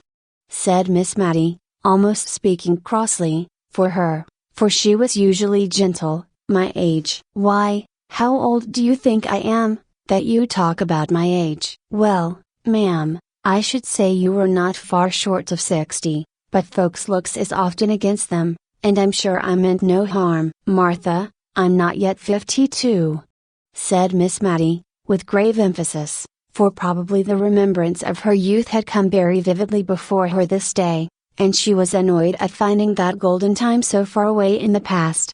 But she never spoke of any former and more intimate acquaintance with Mr. Holbrook. She had probably met with so little sympathy in her early love, that she had shut it up close in her heart, and it was only by a sort of watching, which I could hardly avoid since Miss Pole's confidence, that I saw how faithful her poor heart had been in its sorrow and its silence. She gave me some good reason for wearing her best cap every day, and sat near the window, in spite of her rheumatism, in order to see, without being seen, down into the street. He came. He put his open palms upon his knees, which were far apart, as he sat with his head bent down, whistling, after we had replied to his inquiries about our safe return. Suddenly he jumped up. "Well, madam, have you any commands for Paris?" "I am going there in a week or two." "To Paris?" we both exclaimed. "Yes, madam. I've never been there, and always had a wish to go, and I think if I don't go soon, I mayn't go at all, so as soon as the hay is got in I shall go, before harvest time." We were so much astonished that we had no commissions. Just as he was going out of the room, he turned back, with his favorite exclamation, "God bless my soul, madam." but I nearly forgot half my errand. Here are the poems for you admired so much the other evening at my house." He tugged away at a parcel in his coat pocket. "Goodbye, miss," said he, "goodbye, Matty. Take care of yourself." And he was gone. But he had given her a book, and he had called her Matty, just as he used to do 30 years ago. "I wish he would not go to Paris," said Miss Matilda anxiously. "I don't believe frogs will agree with him. He used to have to be very careful what he ate," which was curious in so strong-looking a young man. Soon after this I took my leave, giving many an injunction to Martha to look after her mistress, and to let me know if she thought that Miss Matilda was not so well, in which case I would volunteer a visit to my old friend, without noticing Martha's intelligence to her. Accordingly I received a line or two from Martha every now and then, and, about November I had a note to say her mistress was very low and sadly off her food, and the account made me so uneasy that, although Martha did not decidedly summon me, I packed up my things and went. I received a warm welcome, in spite of the little flurry produced by my impromptu visit, for I had only been able to give a day's notice. Miss Matilda looked miserably ill, and I prepared to comfort and cosset her. I went down to have a private talk with Martha. "How long has your mistress been so poorly?" I asked, as I stood by the kitchen fire. "Well, I think it's better than a fortnight." "It is, I know. It was one Tuesday, after Miss Pole had been, that she went into this moping way. I thought she was tired, and it would go off with a night's rest, but no.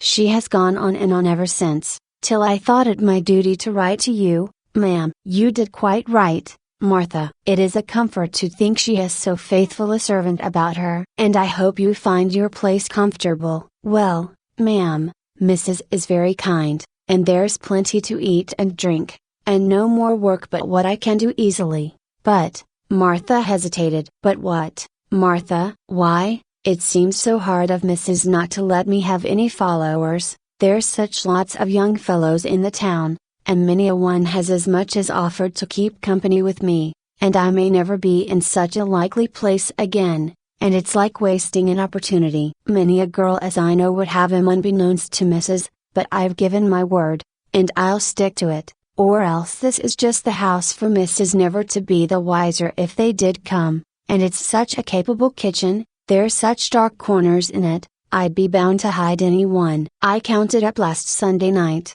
for I'll not deny I was crying because I had to shut the door in Jim Hearn's face, and he's a steady young man, fit for any girl, only I had given Mrs. my word. Martha was all but crying again, and I had little comfort to give her, for I knew, from old experience, of the horror with which both the Miss Jenkinses looked upon followers, and in Miss Matty's present nervous state this dread was not likely to be lessened. I went to see Miss Pole the next day, and took her completely by surprise, for she had not been to see Miss Matilda for 2 days. "And now I must go back with you, my dear, for I promised to let her know how Thomas Holbrook went on, and, I'm sorry to say, his housekeeper has sent me word today that he hasn't long to live." Poor Thomas! That journey to Paris was quite too much for him. His housekeeper says he has hardly ever been round his field since, but just sits with his hands on his knees in the counting house, not reading or anything, but only saying what a wonderful city Paris was. Paris has much to answer for if it's killed my cousin Thomas, for a better man never lived. "Does Miss Matilda know of his illness?" asked I, a new light as to the cause of her indisposition dawning upon me. "Dear! To be sure, yes." "Has not she told you?" "I let her know a fortnight ago, or more, when first I heard of it." "How odd she shouldn't have told you." "Not at all, I thought, but I did not say anything." I felt almost guilty of having spied too curiously into that tender heart, and I was not going to speak of its secrets, hidden, Miss Matty believed, from all the world. I ushered Miss Pole into Miss Matilda's little drawing room, and then left them alone. But I was not surprised when Martha came to my bedroom door, to ask me to go down to dinner alone, for that Mrs. had one of her bad headaches. She came into the drawing room at tea time, but it was evidently an effort to her, and, as if to make up for some reproachful feeling against her late sister, Miss Jenkins, which had been troubling her all the afternoon, and for which she now felt penitent. She kept telling me how good and how clever Deborah was in her youth, how she used to settle what gowns they were to wear at all the parties, faint, ghostly ideas of grim parties, far away in the distance, when Miss Matty and Miss Pole were young, and how Deborah and her mother had started the Benefit Society for the Poor, and taught girls cooking and plain sewing, and how Deborah had once danced with a lord, and how she used to visit at Sir Peter Arley's, and tried to remodel the quiet rectory establishment on the plans of Arley Hall, where they kept 30 servants, and how she had nursed Miss Matty through a long, long illness, of which I had never heard before, but which I now dated in my own mind as following the dismissal of the suit of Mr. Holbrook. So we talked softly and quietly of old times through the long November evening. The next day Miss Pole brought us word that Mr. Holbrook was dead. Miss Matty heard the news in silence. In fact, from the account of the previous day, it was only what we had to expect. Miss Pole kept calling upon us for some expression of regret, by asking if it was not sad that he was gone, and saying, to think of that pleasant day last June, when he seemed so well. And he might have lived this dozen years if he had not gone to that wicked Paris, where they are always having revolutions. She paused for some demonstration on our part. I saw Miss Matty could not speak, she was trembling so nervously, so I said what I really felt, and after a call of some duration, all the time of which I have no doubt Miss Pole thought Miss Matty received the news very calmly, our visitor took her leave. Miss Matty made a strong effort to conceal her feelings, a concealment she practiced even with me, for she has never alluded to Mr. Holbrook again, although the book he gave her lies with her Bible on the little table by her bedside. She did not think I heard her when she asked the little milliner of Cranford to make her caps something like the Honorable Mrs. Jameson's, or that I noticed the reply, but she wears widow's caps, ma'am. Oh, I only meant something in that style, not widows, of course, but rather like Mrs. Jameson's. This effort at concealment was the beginning of the tremulous motion of head and hands which I have seen ever since in Miss Matty. The evening of the day on which we heard of Mr. Holbrook's death, Miss Matilda was very silent and thoughtful. After prayers she called Martha back and then she stood uncertain what to say. Martha, she said, at last, you are young, and then she made so long a pause that Martha, to remind her of her half-finished sentence, dropped a curtsy, and said, yes, please, ma'am, 22 last 3rd of October, please, ma'am. And, perhaps, Martha, you may sometime meet with a young man you like, and who likes you. I did say you were not to have followers, but if you meet with such a young man, and tell me, and I find he is respectable, I have no objection to his coming to see you once a week. God forbid, said she in a low voice, that I should grieve any young hearts. She spoke as if she were providing for some distant contingency, and was rather startled when Martha made her eager answer, please, ma'am, there's Jim Hearn, and he's a joiner making 3 and 6pence a day, and 6'1" in his stocking feet, please, ma'am, and if you'll ask about him tomorrow morning, everyone will give him a character for steadiness, and he'll be glad enough to come tomorrow night, I'll be bound. Though Miss Matty was startled, she submitted to fate and love. Chapter 5. OLD Letters. I have often noticed that almost everyone has his own individual small economies, careful habits of saving fractions of pennies in some one peculiar direction, any disturbance of which annoys him more than spending shillings or pounds on some real extravagance. An old gentleman of my acquaintance, who took the intelligence of the failure of a joint stock bank, in which some of his money was invested, with stoical mildness, worried his family all through a long summer's day because one of them had torn, instead of cutting, out the written leaves of his now useless bank book. Of course, the corresponding pages at the other end came out as well, and this little unnecessary waste of paper, his private economy, chafed him more than all the loss of his money. Envelopes fretted his soul terribly when they first came in. The only way in which he could reconcile himself to such waste of his cherished article was by patiently turning inside out all that were sent to him, and so making them serve again. Even now, though tamed by age, I see him casting wistful glances at his daughters when they send a hole inside of a half sheet of notepaper, with the 3 lines of acceptance to an invitation, written on only one of the sides. I am not above owning that I have this human weakness myself. String is my foible. My pockets get full of little hanks of it, picked up and twisted together, ready for uses that never come. I am seriously annoyed if anyone cuts the string of a parcel instead of patiently and faithfully undoing it fold by fold. How people can bring themselves to use India rubber rings,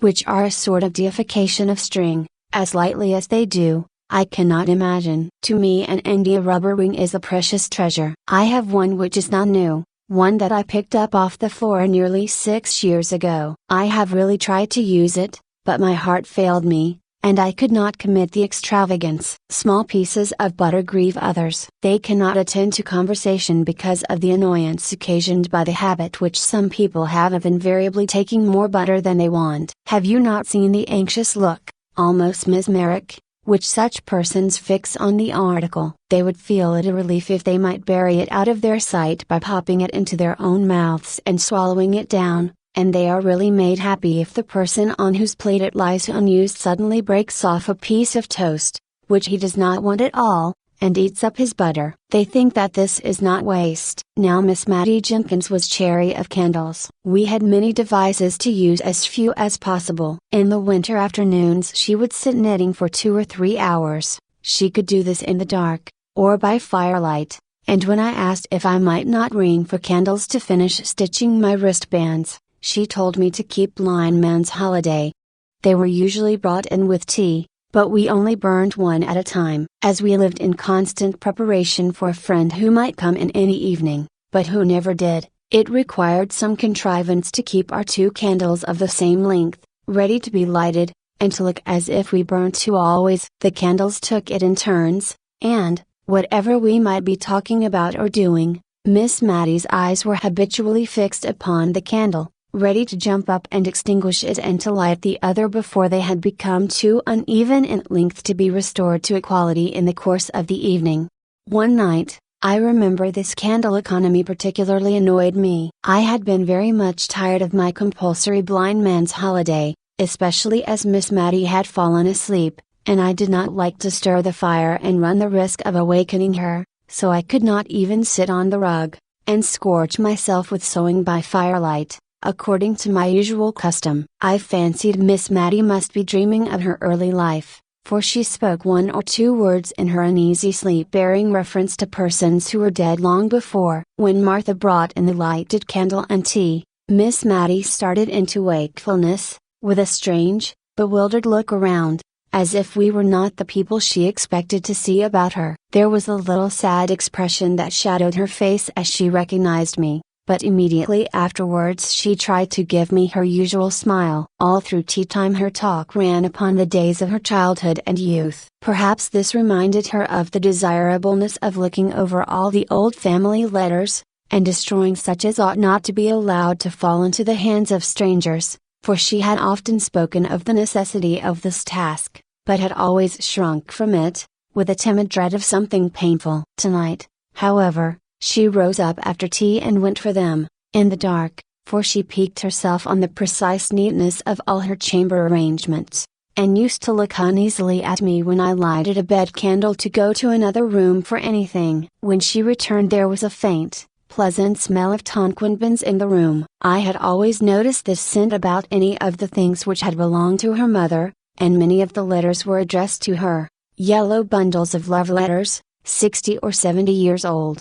Miss Matty undid the packet with a sigh, but she stifled it directly, as if it were hardly right to regret the flight of time, or of life either. We agreed to look them over separately, each taking a different letter out of the same bundle and describing its contents to the other before destroying it. I never knew what sad work the reading of old letters was before that evening, though I could hardly tell why. The letters were as happy as letters could be. At least those early letters were. There was in them a vivid and intense sense of the present time, which seemed so strong and full, as if it could never pass away, and as if the warm, living hearts that so expressed themselves could never die, and be as nothing to the sunny earth. I should have felt less melancholy, I believe, if the letters had been more so. I saw the tears stealing down the well-worn furrows of Miss Matty's cheeks, and her spectacles often wanted wiping. I trusted at last that she would light the other candle, for my own eyes were rather dim, and I wanted more light to see the pale, faded ink, but no, even through her tears, she saw and remembered her little economical ways. The earliest set of letters were 2 bundles tied together, and ticketed, in Miss Jenkins's handwriting, letters interchanged between my ever-honored father and my dearly beloved mother, prior to their marriage, in July 1774.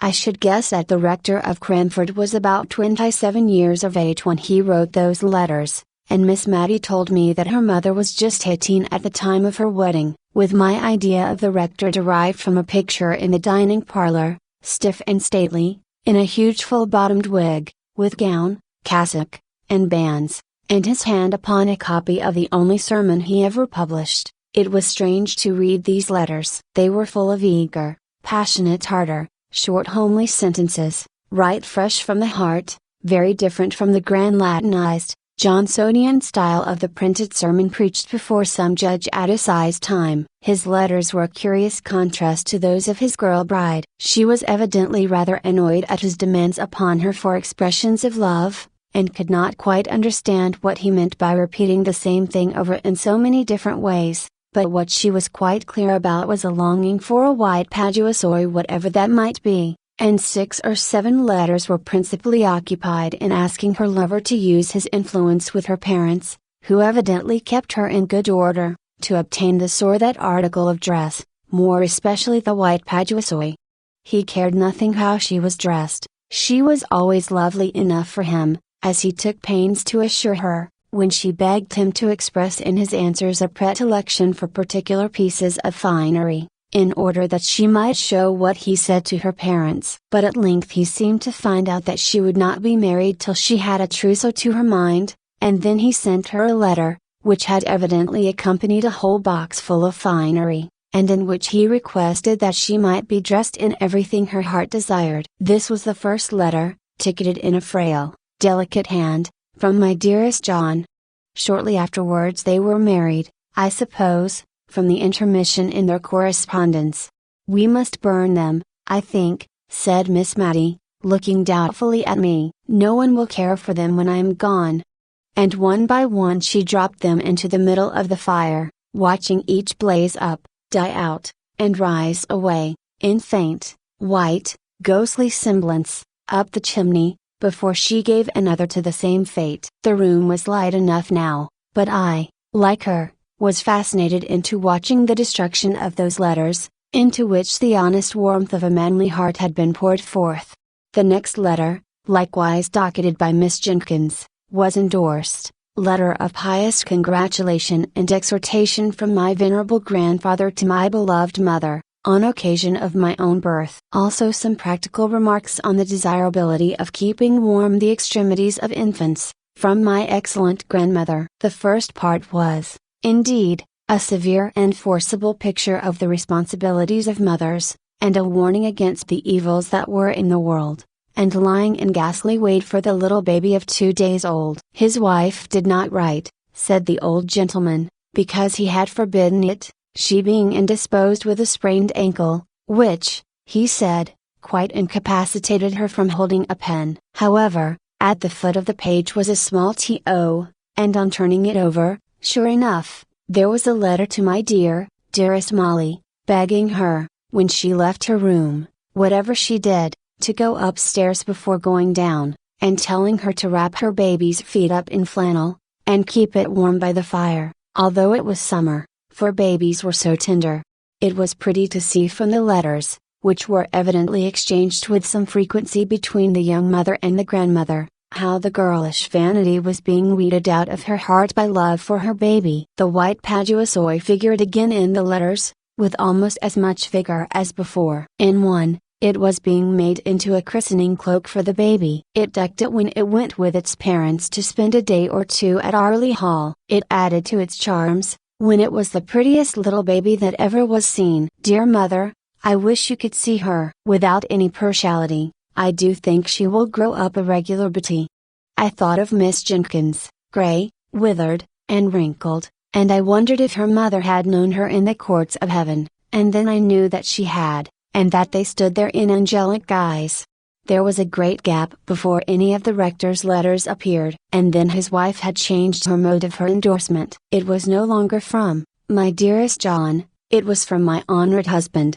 The letters were written on occasion of the publication of the same sermon which was represented in the picture. The preaching before my Lord Judge, and the publishing by request, was evidently the culminating point, the event of his life. It had been necessary for him to go up to London to superintend it through the press. Many friends had to be called upon and consulted before he could decide on any printer fit for so onerous a task, and at length it was arranged that J. and J. Rivingtons were to have the honorable responsibility. The worthy rector seemed to be strung up by the occasion to a high literary pitch, for he could hardly write a letter to his wife without cropping out into Latin. I remember the end of one of his letters ran thus: "I shall ever hold the virtuous qualities of my Molly in remembrance, dum memoraps my, dum spiritus reg artis," which, considering that the English of his correspondent was sometimes at fault in grammar, and often in spelling, might be taken as a proof of how much he idealized his Molly, and, as Miss Jenkins used to say, people talk a great deal about idealizing nowadays, whatever that may mean. But this was nothing to a fit of writing classical poetry which soon seized him, in which his Molly figured away as Maria. The letter containing the Carmen was endorsed by her, "Hebrew verses sent me by my honored husband." I thought to have had a letter about killing the pig, but must wait, to send the poetry to Sir Peter Arley, as my husband desires. And in a postscriptum note in his handwriting it was stated that the ode had appeared in the Gentleman's Magazine, December 1782. Her letters back to her husband, treasured as fondly by him as if they had been empty Ciceronis epistole, were more satisfactory to an absent husband and father than his could ever have been to her. She told him how Deborah sewed her seam very neatly every day, and read to her in the books he had set her, how she was a very forward, good child, but would ask questions her mother could not answer, but how she did not let herself down by saying she did not know, but took to stirring the fire, or sending the forward child on an errand. Matty was now the mother's darling, and promised, like her sister at her age, to be a great beauty. I was reading this aloud to Miss Matty, who smiled and sighed a little at the hope, so fondly expressed, that little Matty might not be vain, even if she were a Betty. "I had very pretty hair, my dear," said Miss Matilda, "and not a bad mouth." And I saw her soon afterwards adjust her cap and draw herself up.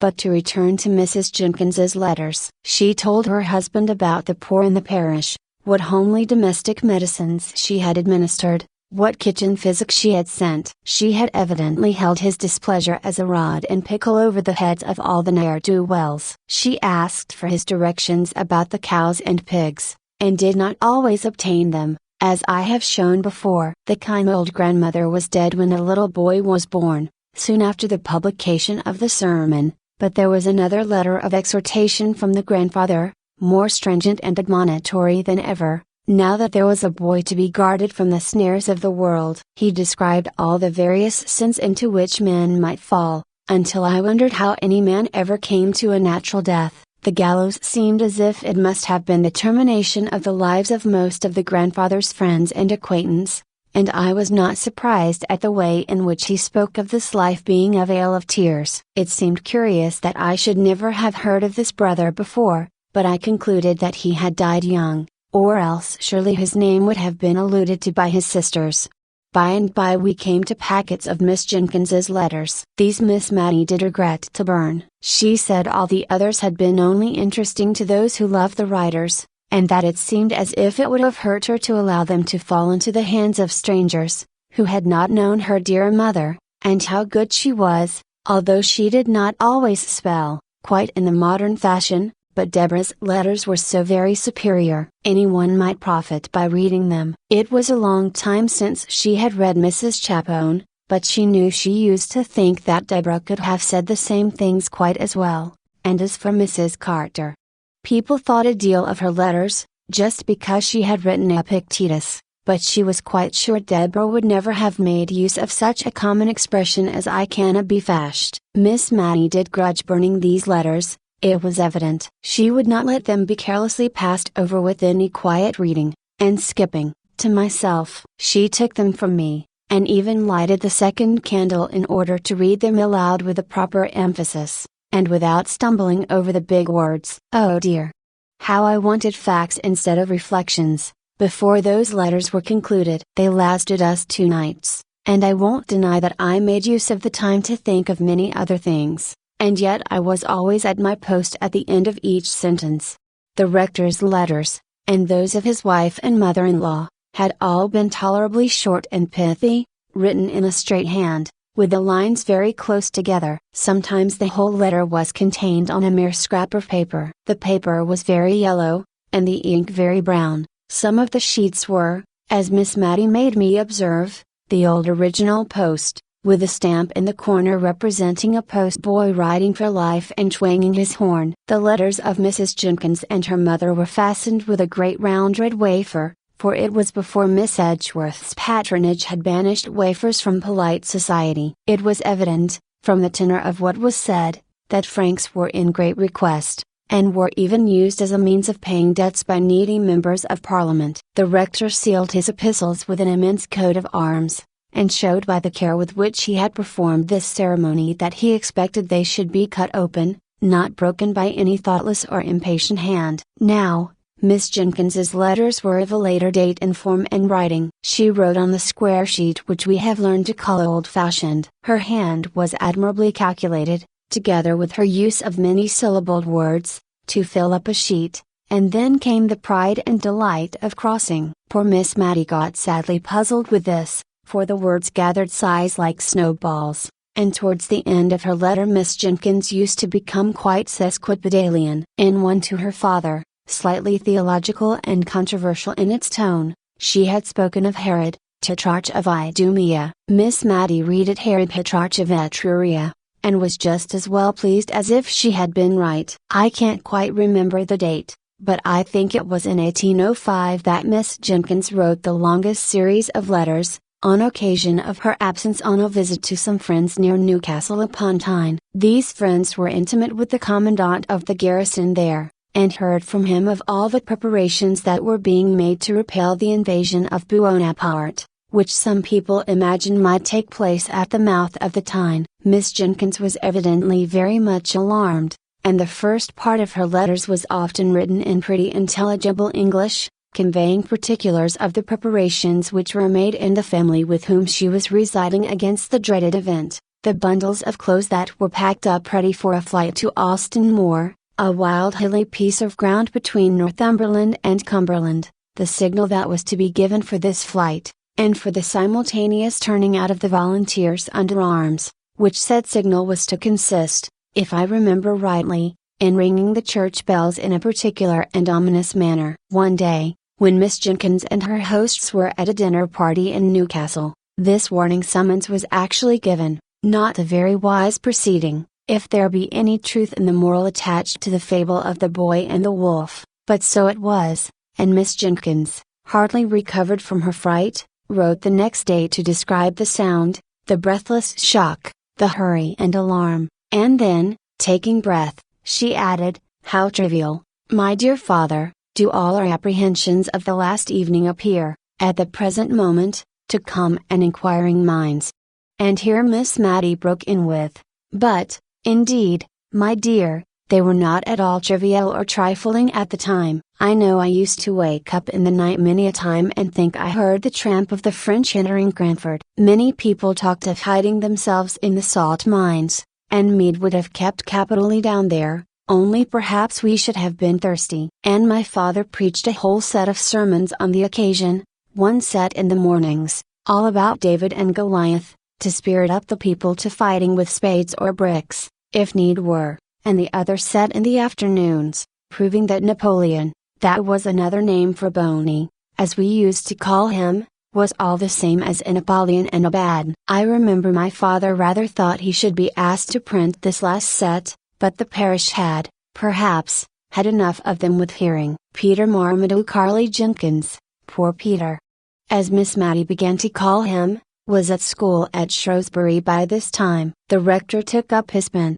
and rubbed up his Latin once more, to correspond with his boy. It was very clear that the lads were what are called show letters. They were of a highly mental description, giving an account of his studies, and his intellectual hopes of various kinds, with an occasional quotation from the classics, but, now and then, the animal nature broke out in such a little sentence as this, evidently written in a trembling hurry, after the letter had been inspected: "Mother dear, do send me a cake, and put plenty of citron in." The mother dear probably answered her boy in the form of cakes and goody, for there were none of her letters among this set, but a whole collection of the rector's, to whom the Latin in his boy's letters was like a trumpet to the old war horse. I do not know much about Latin, certainly, and it is, perhaps, an ornamental language, but not very useful, I think, at least to judge from the bits I remember out of the rector's letters. One was: "You have not got that town in your map of Ireland, but bonus Bernardus non vitat omnia, as the proverbians say."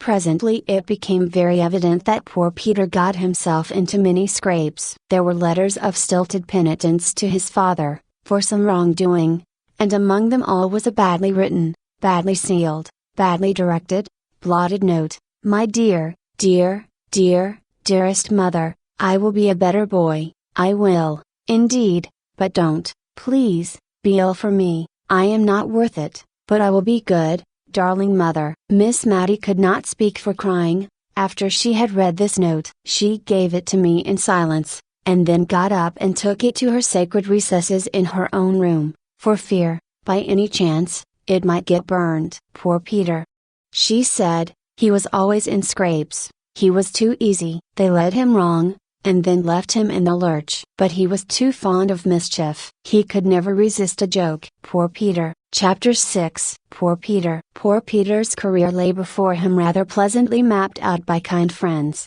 but bonus Bernardus non vitat omnia, in this map too. He was to win honours at the Shrewsbury School, and carry them thick to Cambridge, and after that, a living awaited him, the gift of his godfather, Sir Peter Arley. Poor Peter. His lot in life was very different to what his friends had hoped and planned. Miss Matty told me all about it, and I think it was a relief when she had done so. He was the darling of his mother, who seemed to dote on all her children, though she was, perhaps, a little afraid of Deborah's superior acquirements. Deborah was the favorite of her father, and when Peter disappointed him, she became his pride. The sole honor Peter brought away from Shrewsbury was the reputation of being the best good fellow that ever was, and of being the captain of the school in the art of practical joking. His father was disappointed, but set about remedying the matter in a manly way. He could not afford to send Peter to read with any tutor, but he could read with him himself, and Miss Matty told me much of the awful preparations in the way of dictionaries and lexicons that were made in her father's study the morning Peter began. "My poor mother," said she. "I remember how she used to stand in the hall, just near enough the study door, to catch the tone of my father's voice. I could tell in a moment if all was going right, by her face. And it did go right for a long time." "What went wrong at last?" said I. "That tiresome Latin, I dare say." "No. It was not the Latin." Peter was in high favor with my father, for he worked up well for him. But he seemed to think that the Cranford people might be joked about, and made fun of, and they did not like it. Nobody does. He was always hoaxing them. Hoaxing is not a pretty word, my dear, and I hope you won't tell your father I used it, for I should not like him to think that I was not choice in my language, after living with such a woman as Deborah. And be sure you never use it yourself. I don't know how it slipped out of my mouth, except it was that I was thinking of poor Peter, and it was always his expression. But he was a very gentlemanly boy in many things. He was like dear Captain Brown in always being ready to help any old person or a child. Still, he did like joking and making fun, and he seemed to think the old ladies in Cranford would believe anything. There were many old ladies living here then. We are principally ladies now, I know, but we are not so old as the ladies used to be when I was a girl. I can laugh to think of some of Peter's jokes. No, My dear, I won't tell you of them, because they might not shock you as they ought to do, and they were very shocking. He even took in my father once, by dressing himself up as a lady that was passing through the town and wished to see the rector of Cranford, who had published that admirable assize sermon. Peter said he was awfully frightened himself when he saw how my father took it all in, and even offered to copy out all his Napoleon Bonaparte sermons for her, no, her, for Peter was a lady then. He told me he was more terrified than he ever was before, all the time my father was speaking. He did not think my father would have believed him, and yet if he had not, it would have been a sad thing for Peter. As it was, he was none so glad of it, for my father kept him hard at work copying out all those 12 Bonaparte sermons for the lady. That was for Peter himself, you know. He was the lady. And once when he wanted to go fishing, Peter said, "Confound the woman!"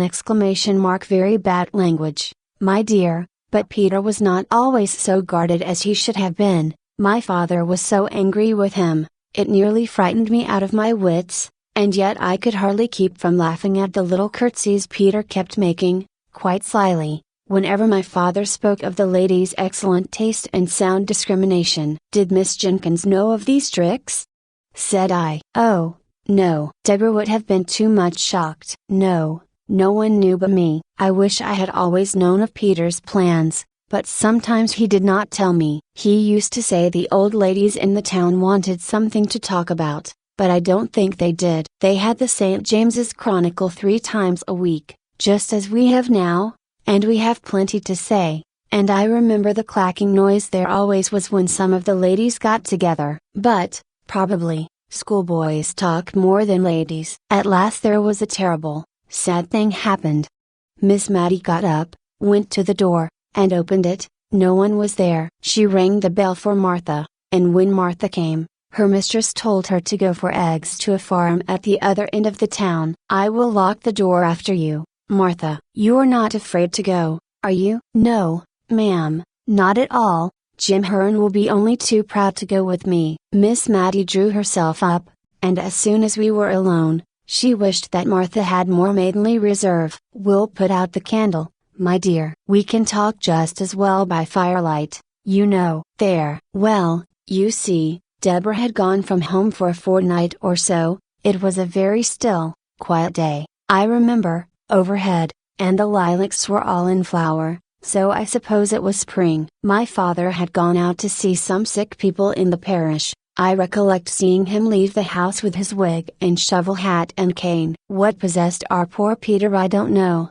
He had the sweetest temper, and yet he always seemed to like to plague Deborah. She never laughed at his jokes, and thought him ungenteel, and not careful enough about improving his mind, and that vexed him. Well, he went to her room, it seems, and dressed himself in her old gown, and shawl, and bonnet, just the things she used to wear in Cranford, and was known by everywhere, and he made the pillow into a little— "You are sure you locked the door, my dear, for I should not like anyone to hear— into a little baby, with white long clothes." It was only, as he told me afterwards, to make something to talk about in the town. He never thought of it as affecting Deborah. And he went and walked up and down in the Filbert walk, just half hidden by the rails, and half seen, and he cuddled his pillow, just like a baby, and talked to it all the nonsense people do. Oh dear!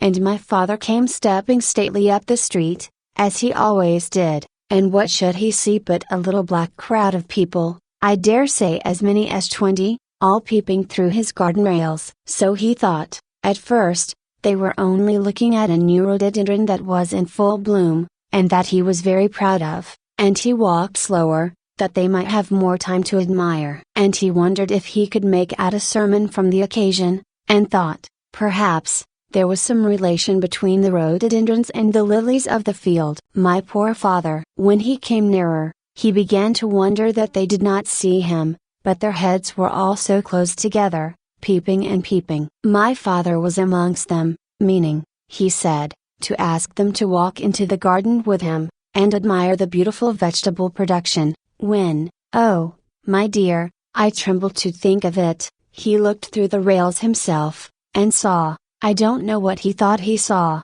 but old Claire told me his face went quite grey-white with anger, and his eyes blazed out under his frowning black brows, and he spoke out, "Oh, so terribly!" and bade them all stop where they were, not one of them to go, not one of them to stir a step, and, swift as light, he was in at the garden door, and down the filbert walk, and seized hold of poor Peter, and tore his clothes off his back, bonnet, shawl, gown, and all, and threw the pillow among the people over the railings, and then he was very, very angry indeed, and before all the people he lifted up his cane and flogged Peter.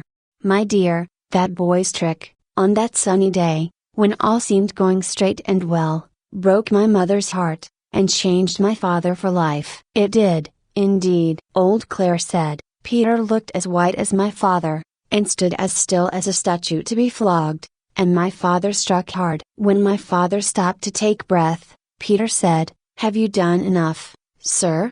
Quite hoarsely, and still standing quite quiet. I don't know what my father said, or if he said anything. But old Claire said, Peter turned to where the people outside the railing were, and made them a low bow, as grand and as grave as any gentleman, and then walked slowly into the house. I was in the storeroom helping my mother to make cowslip wine. I cannot abide the wine now, nor the scent of the flowers. They turn me sick and faint, as they did that day, when Peter came in, looking as haughty as any man, indeed, looking like a man, not like a boy. "Mother," he said, "I am come to say, God bless you forever."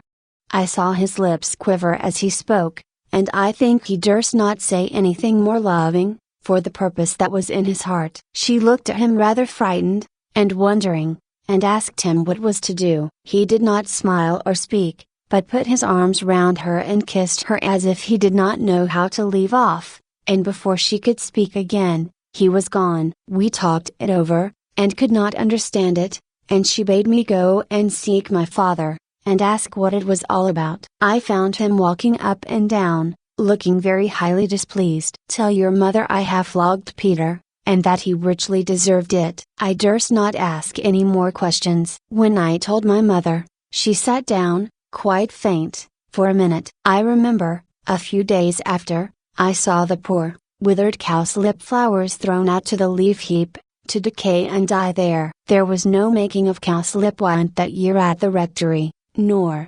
indeed, ever after. Presently my mother went to my father. I know I thought of Queen Esther and King Ahasuerus, for my mother was very pretty and delicate looking, and my father looked as terrible as King Ahasuerus. Some time after they came out together, and then my mother told me what had happened, and that she was going up to Peter's room at my father's desire, though she was not to tell Peter this, to talk the matter over with him. But no Peter was there. We looked over the house, no Peter was there. Even my father, who had not liked to join in the search at first, helped us before long. The rectory was a very old house, steps up into a room, steps down into a room, all through. At first, my mother went calling low and soft, as if to reassure the poor boy, "Peter, Peter, dear.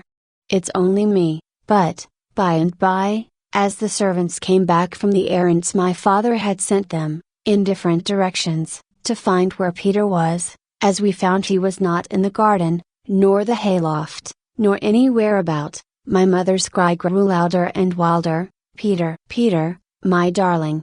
Where are you?" For then she felt and understood that that long kiss meant some sad kind of goodbye. The afternoon went on, my mother never resting, but seeking again and again in every possible place that had been looked into 20 times before, nay, that she had looked into over and over again herself. My father sat with his head in his hands, not speaking except when his messengers came in, bringing no tidings. Then he lifted up his face, so strong and sad, and told them to go again in some new direction. My mother kept passing from room to room, in and out of the house, moving noiselessly, but never ceasing. Neither she nor my father durst leave the house, which was the meeting place for all the messengers. At last, and it was nearly dark, my father rose up. He took hold of my mother's arm as she came with wild, sad pace through one door, and quickly towards another. She started at the touch of his hand, for she had forgotten all in the world but Peter. "Molly," said he, "I do not think all this would happen." He looked into her face for comfort, her poor face all wild and white, for neither she nor my father had dared to acknowledge, much less act upon, the terror that was in their hearts, lest Peter should have made away with himself. My father saw no conscious look in his wife's hot, dreary eyes, and he missed the sympathy that she had always been ready to give him, strong man as he was, and at the dumb despair in her face his tears began to flow. But when she saw this, a gentle sorrow came over her countenance, and she said, "Dearest John, don't cry, come with me, and we'll find him," almost as cheerfully as if she knew where he was. And she took my father's great hand in her little soft one, and led him along, the tears dropping as he walked on that same unceasing, weary walk, from room to room, through house and garden. Oh, how I wished for Deborah! I had no time for crying, for now all seemed to depend on me. I wrote for Deborah to come home. I sent a message privately to that same Mr. Holbrook's house. Poor Mr. Holbrook, you know who I mean. I don't mean I sent a message to him, but I sent one that I could trust to know if Peter was at his house. For at one time Mr. Holbrook was an occasional visitor at the rectory. You know he was Miss Pole's cousin, and he had been very kind to Peter, and taught him how to fish. He was very kind to everybody, and I thought Peter might have gone off there. But Mr. Holbrook was from home, and Peter had never been seen. It was night now, but the doors were all wide open, and my father and mother walked on and on. It was more than an hour since he had joined her, and I don't believe they had ever spoken all that time. I was getting the parlor fire lighted, and one of the servants was preparing tea, for I wanted them to have something to eat and drink and warm them, when old Claire asked to speak to me. "I have borrowed the nets from the weir, Miss Matty. Shall we drag the ponds tonight, or wait for the morning?" I remember staring in his face to gather his meaning, and when I did, I laughed out loud. The horror of that new thought, our bright, darling Peter, cold, and stark, and dead. I remember the ring of my own laugh now. The next day Deborah was at home before I was myself again. She would not have been so weak as to give way as I had done, but my screams, my horrible laughter had ended in crying, had roused my sweet dear mother, whose poor wandering wits were called back and collected as soon as a child needed her care. She and Deborah sat by my bedside. I knew by the looks of each that there had been no news of Peter, no awful, ghastly news, which was what I most had dreaded in my dull state between sleeping and waking.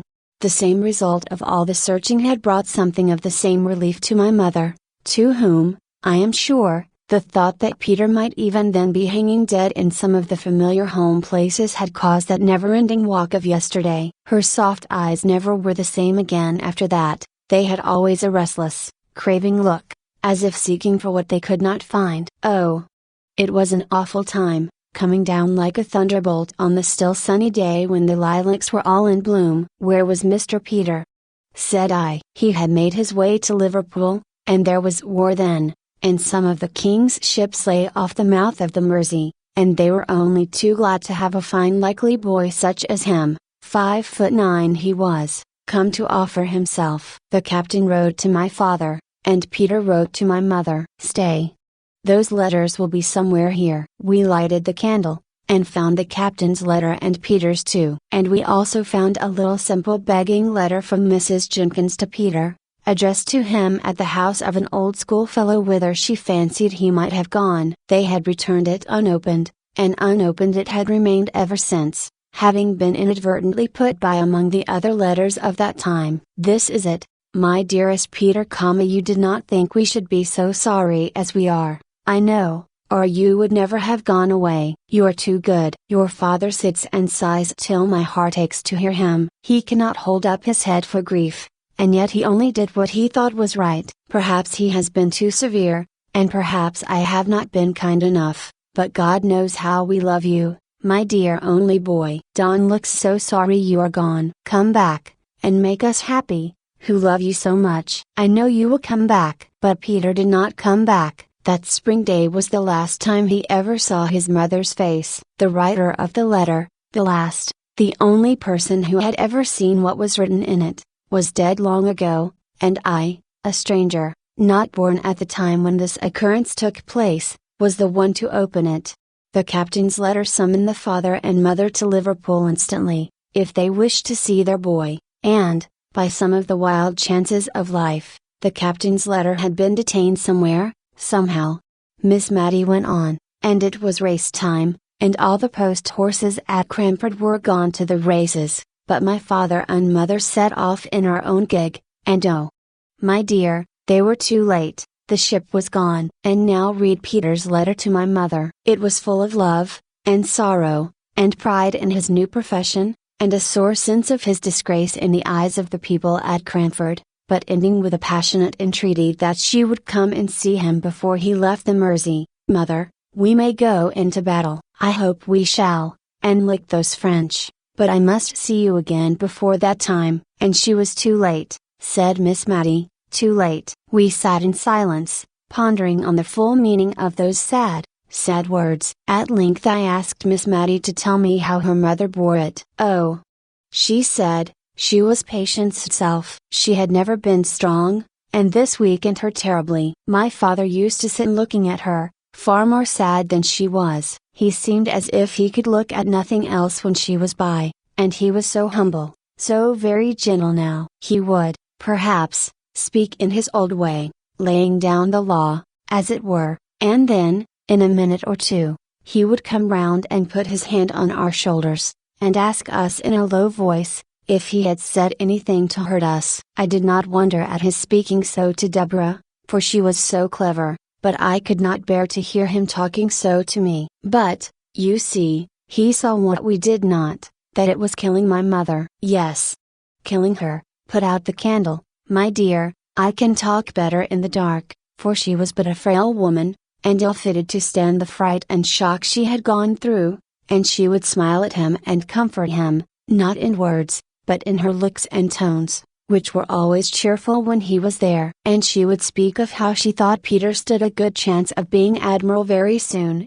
he was so brave and clever, and how she thought of seeing him in his navy uniform, and what sort of hats admirals wore, and how much more fit he was to be a sailor than a clergyman, and all in that way, just to make my father think she was quite glad of what came of that unlucky morning's work, and the flogging which was always in his mind, as we all knew. But oh, my dear, the bitter, bitter crying she had when she was alone, and at last, as she grew weaker, she could not keep her tears in when Deborah or me was by, and would give us message after message for Peter. His ship had gone to the Mediterranean, or somewhere down there, and then he was ordered off to India, and there was no overland route then, but she still said that no one knew where their death lay in wait, and that we were not to think hers was near. We did not think it, but we knew it, as we saw her fading away. Well, my dear, it's very foolish of me, I know, when in all likelihood I am so near seeing her again. And only think,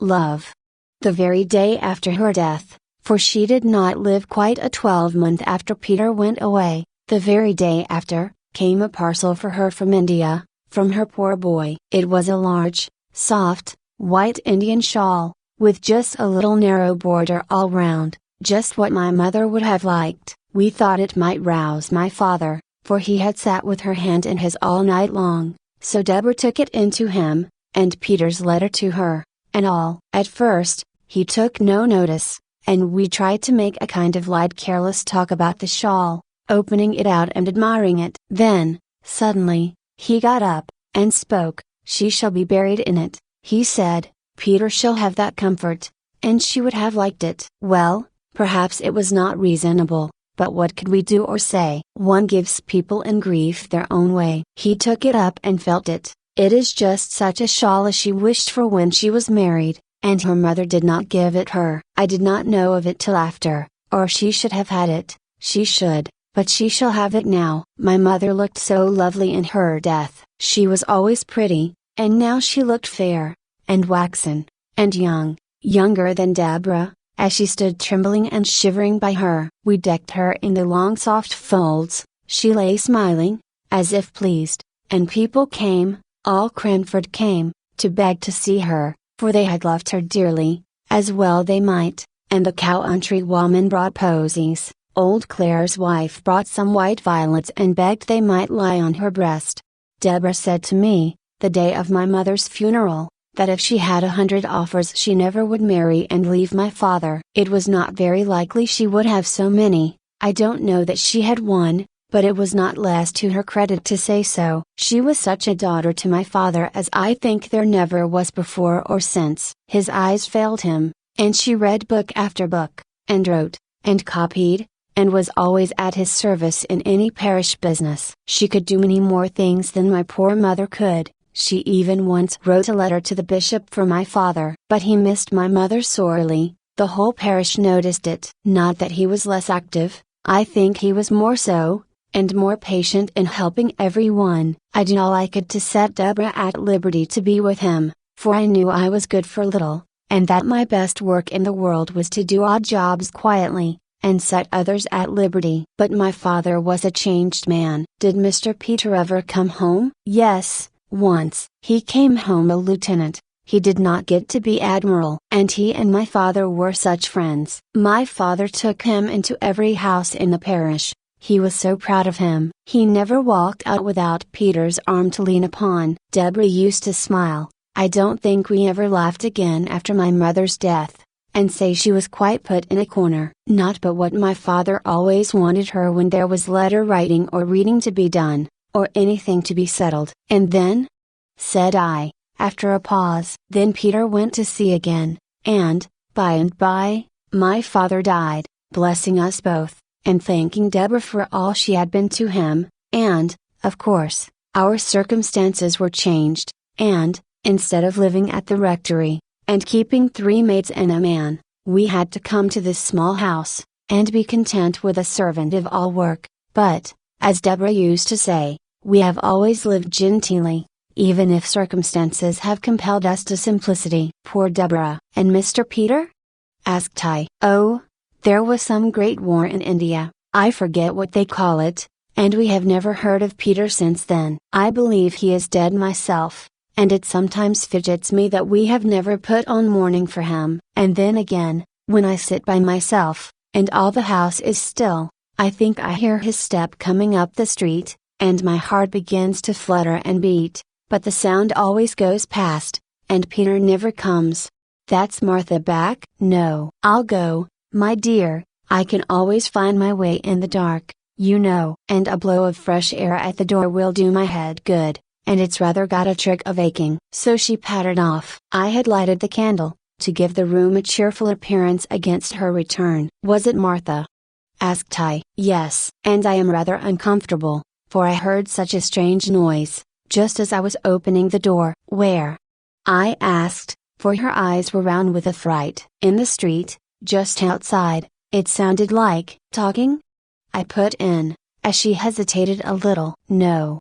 Kissing. Chapter 7. Visiting. One morning, as Miss Matty and I sat at our work, it was before 12 o'clock, and Miss Matty had not changed the cap with yellow ribbons that has been Miss Jenkins's best, and which Miss Matty was now wearing out in private, putting on the one made in imitation of Mrs. Jameson's at all times when she expected to be seen. Martha came up, and asked if Miss Betty Barker might speak to her mistress. Miss Matty assented, and quickly disappeared to change the yellow ribbons, while Miss Barker came upstairs, but, as she had forgotten her spectacles, and was rather flurried by the unusual time of the visit, I was not surprised to see her return with one cap on the top of the other. She was quite unconscious of it herself, and looked at us, with bland satisfaction. Nor do I think Miss Barker perceived it, for, putting aside the little circumstance that she was not so young as she had been, she was very much absorbed in her errand, which she delivered herself of with an oppressive modesty that found vent in endless apologies. Miss Betty Barker was the daughter of the old clerk at Cranford who had officiated in Mr. Jenkins's time. She and her sister had had pretty good situations as ladies' maids, and had saved money enough to set up a milliner's shop, which had been patronized by the ladies in the neighborhood. Lady Arley, for instance, would occasionally give Miss Barker's the pattern of an old cap of hers, which they immediately copied and circulated among the elite of Cranford. I say the elite, for Miss Barkers had caught the trick of the place, and piqued themselves upon their aristocratic connection. They would not sell their caps and ribbons to anyone without a pedigree. Many a farmer's wife or daughter turned away huffed from Miss Barker's select millinery, and went rather to the universal shop, where the profits of brown soap and moist sugar enabled the proprietor to go straight to Paris, he said, until he found his customers too patriotic and John Bullish to wear what the Mountseers wore. London, where, as he often told his customers, Queen Adelaide had appeared, only the very week before, in a cap exactly like the one he showed them, trimmed with yellow and blue ribbons, and had been complimented by King William on the becoming nature of her headdress. Miss Barkers, who confined themselves to truth, and did not approve of miscellaneous customers, throve notwithstanding. They were self-denying, good people. Many a time have I seen the eldest of them, she that had been maid to Mrs. Jameson, carrying out some delicate mess to a poor person. They only ate their betters in having nothing to do with the class immediately below theirs, and when Miss Barker died, their profits and income were found to be such that Miss Betty was justified in shutting up shop and retiring from business. She also, as I think I have before said, set up her cowl, a mark of respectability in Cranford almost as decided as setting up a gig is among some people. She dressed finer than any lady in Cranford, and we did not wonder at it, for it was understood that she was wearing out all the bonnets and caps and outrageous ribbons which had once formed her stock in trade. It was 5 or 6 years since she had given up shop, so in any other place than Cranford her dress might have been considered passé. And now Miss Betty Barker had called to invite Miss Matty to tea at her house on the following Tuesday. She gave me also an impromptu invitation, as I happened to be a visitor, though I could see she had a little fear lest, since my father had gone to live in Drumble, he might have engaged in that horrid cotton trade, and so dragged his family down out of aristocratic society. She prefaced this invitation with so many apologies that she quite excited my curiosity. Her presumption was to be excused. What had she been doing? She seemed so overpowered by it I could only think that she had been writing to Queen Adelaide to ask for a receipt for washing lace, but the act which she so characterized was only an invitation she had carried to her sister's former mistress, Mrs. Jameson. Her former occupation considered, could Miss Matty excuse the liberty? Ah! Thought I, she has found out that double cap, and is going to rectify Miss Matty's headdress. No. It was simply to extend her invitation to Miss Matty and to me. Miss Matty bowed acceptance, and I wondered that, in the graceful action, she did not feel the unusual weight and extraordinary height of her headdress. But I do not think she did, for she recovered her balance, and went on talking to Miss Betty in a kind, condescending manner, very different from the fidgety way she would have had if she had suspected how singular her appearance was. Mrs. Jameson is coming, I think you said? Asked Miss Matty. Yes, Mrs. Jameson most kindly and condescendingly said she would be happy to come. One little stipulation she made, that she should bring Carlo. I told her that if I had a weakness, it was for dogs. And Miss Pole? Questioned Miss Matty, who was thinking of her pull at preference, in which Carlo would not be available as a partner. I am going to ask Miss Pole. Of course, I could not think of asking her until I had asked you, Madam, the rector's daughter. Madam, believe me, I do not forget the situation my father held under yours. And Mrs. Forrester, of course. And Mrs. Forrester. I thought, in fact, of going to her before I went to Miss Pole. Although her circumstances are changed, Madam, she was born at Tyrrell, and we can never forget her alliance to the Bigges, of Bigelow Hall. Miss Matty cared much more for the little circumstance of her being a very good card player. Mrs. Fitzadam, I suppose. No, Madam, I must draw a line somewhere. Mrs. Jameson would not, I think, like to meet Mrs. Fitzadam. I have the greatest respect for Mrs. Fitzadam, but I cannot think her fit society for such ladies as Mrs. Jameson and Miss Matilda Jenkins. Miss Betty Barker bowed low to Miss Matty, and pursed up her mouth. She looked at me with sidelong dignity, as much as to say, although a retired milliner, she was no democrat, and understood the difference of ranks. May I beg you to come as near 6:30 to my little dwelling, as possible, Miss Matilda? Mrs. Jameson dines at 5, but has kindly promised not to delay her visit beyond that time, 6:30. And with a swimming curtsy Miss Betty Barker took her leave. My prophetic soul foretold a visit that afternoon from Miss Pole, who usually came to call on Miss Matilda after any event, or indeed in sight of any event, to talk it over with her. Miss Betty told me it was to be a choice and select few, said Miss Pole, as she and Miss Matty compared notes. Yes, so she said. Not even Mrs. Fitzadam. Now Mrs. Fitzadam was the widowed sister of the Cranford surgeon, whom I have named before. Their parents were respectable farmers, content with their station. The name of these good people was Hoggins. Mr. Hoggins was the Cranford doctor now. We disliked the name and considered it coarse, but, as Miss Jenkins said, if he changed it to Piggins it would not be much better. We had hoped to discover a relationship between him and that Marchioness of Exeter whose name was Molly Hoggins, but the man, careless of his own interests, utterly ignored and denied any such relationship, although, as dear Miss Jenkins had said, he had a sister called Mary, and the same Christian names were very apt to run in families.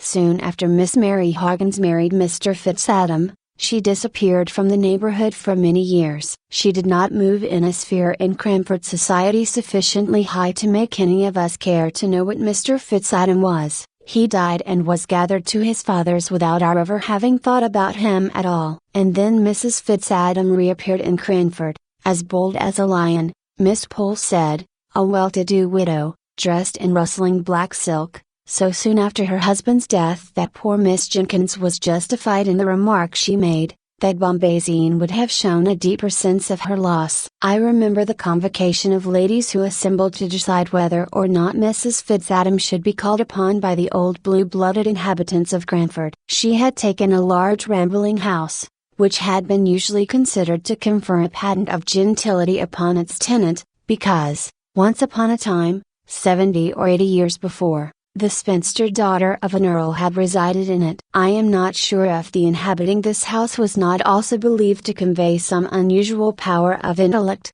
for the earl's daughter, Lady Jane, had a sister, Lady Anne, who had married a general officer in the time of the American War, and this general officer had written 1 or 2 comedies, which were still acted on the London boards, and which, when we saw them advertised, made us all draw up, and feel that Drury Lane was paying a very pretty compliment to Cranford. Still, it was not at all a settled thing that Mrs. Fitzadam was to be visited, when dear Miss Jenkins died, and, with her, something of the clear knowledge of the strict code of gentility went out too. As Miss Pole observed, as most of the ladies of good family in Cranford were elderly spinsters, or widows without children, if we did not relax a little, and become less exclusive, by and by we should have no society at all. Mrs. Forrester continued on the same side. She had always understood that Fitz meant something aristocratic. There was Fitzroy. She thought that some of the king's children had been called Fitzroy,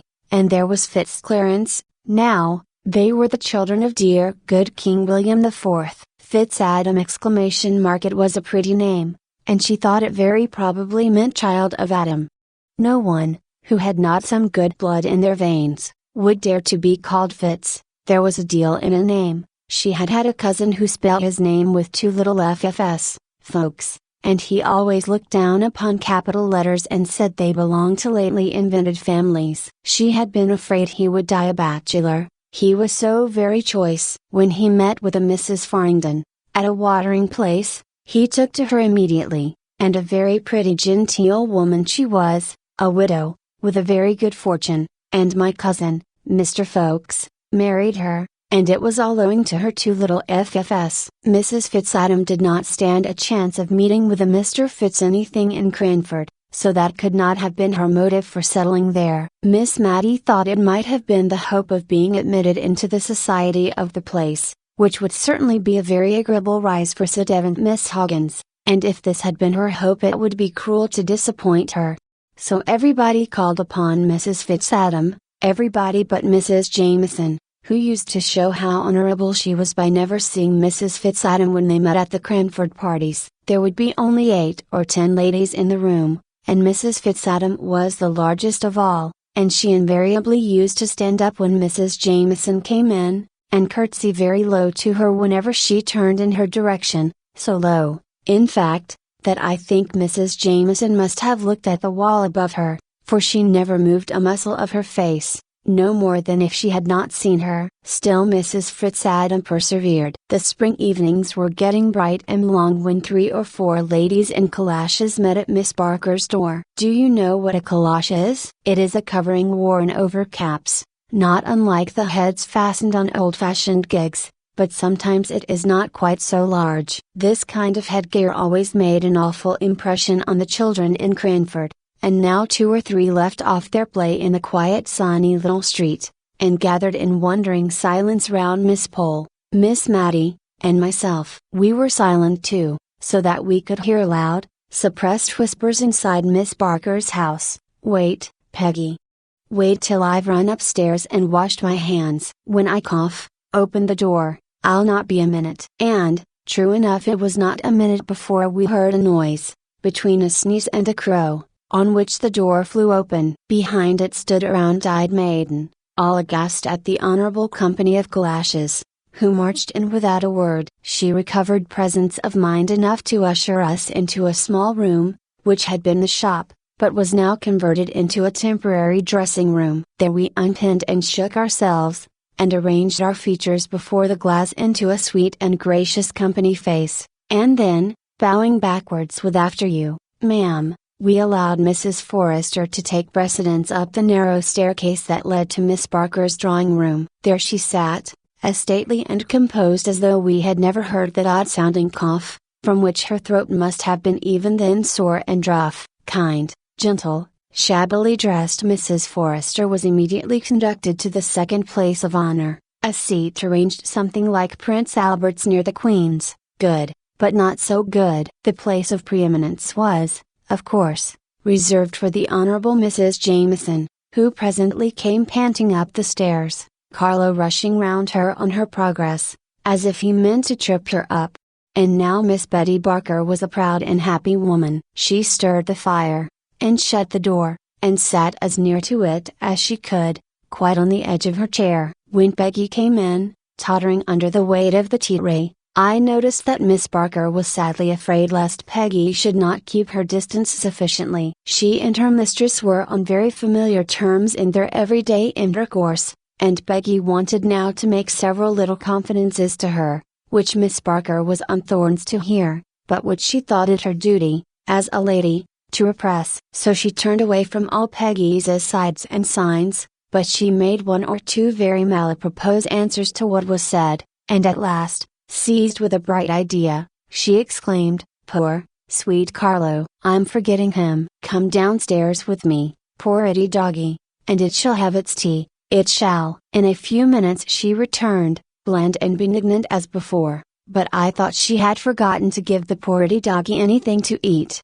judging by the avidity with which he swallowed down chance pieces of cake. The tea tray was abundantly loaded. I was pleased to see it, I was so hungry, but I was afraid the ladies present might think it vulgarly heaped up. I know they would have done at their own houses, but somehow the heaps disappeared here. I saw Mrs. Jameson eating seed cake, slowly and considerately, as she did everything, and I was rather surprised, for I knew she had told us, on the occasion of her last party, that she never had it in her house. It reminded her so much of scented soap. She always gave us Savoy biscuits. However, Mrs. Jameson was kindly indulgent to Miss Barker's want of knowledge of the customs of high life, and, to spare her feelings, ate 3 large pieces of seed cake, with a placid, ruminating expression of countenance, not unlike a cow's. After tea there was some little demur and difficulty. We were 6 in number, 4 could play at preference, and for the other 2 there was cribbage. But all, except myself, I was rather afraid of the Cranford ladies at cards, for it was the most earnest and serious business they ever engaged in, were anxious to be of the pool. Even Miss Barker, while declaring she did not know Spadil from Manil, was evidently hankering to take a hand. The dilemma was soon put an end to by a singular kind of noise. If a baron's daughter-in-law could ever be supposed to snore, I should have said Mrs. Jameson did so then, for, overcome by the heat of the room, and inclined to doze by nature, the temptation of that very comfortable armchair had been too much for her, and Mrs. Jameson was nodding. Once or twice she opened her eyes with an effort, and calmly but unconsciously smiled upon us, but by and by, even her benevolence was not equal to this exertion, and she was sound asleep. "It is very gratifying to me," whispered Miss Barker at the card table to her three opponents, whom, notwithstanding her ignorance of the game, she was basting most unmercifully, "very gratifying indeed, to see how completely Mrs. Jameson feels at home in my poor little dwelling. She could not have paid me a greater compliment." Miss Barker provided me with some literature in the shape of 3 or 4 handsomely bound fashion books 10 or 12 years old, observing, as she put a little table and a candle for my especial benefit, that she knew young people liked to look at pictures. Carlo lay and snorted, and started at his mistress's feet. He, too, was quite at home. The card table was an animated scene to watch, 4 ladies' heads, with noddling caps, all nearly meeting over the middle of the table in their eagerness to whisper quick enough and loud enough, and every now and then came Miss Barker's "Hush, ladies. If you please, hush. Mrs. Jameson is asleep." It was very difficult to steer clear between Mrs. Forrester's deafness and Mrs. Jameson's sleepiness. But Miss Barker managed her arduous task well. She repeated the whisper to Mrs. Forrester, distorting her face considerably, in order to show, by the motions of her lips, what was said, and then she smiled kindly all round at us, and murmured to herself, "Very gratifying, indeed. I wish my poor sister had been alive to see this day." Presently the door was thrown wide open, Carlo started to his feet, with a loud snapping bark, and Mrs. Jameson awoke, or, perhaps, she had not been asleep, as she said almost directly. The room had been so light she had been glad to keep her eyes shut, but had been listening with great interest to all our amusing and agreeable conversation. Peggy came in once more, red with importance. "Another tray. Oh, gentility!" thought I, "can you endure this last shock?" For Miss Barker had ordered, nay, I doubt not, prepared, although she did say, "Why, Peggy, what have you brought us?" and looked pleasantly surprised at the unexpected pleasure, all sorts of good things for supper, scalloped oysters, potted lobsters, jelly, a dish called Little Cupids, which was in great favor with the Cranford ladies, although too expensive to be given, except on solemn and state occasions, macaroons sopped in brandy.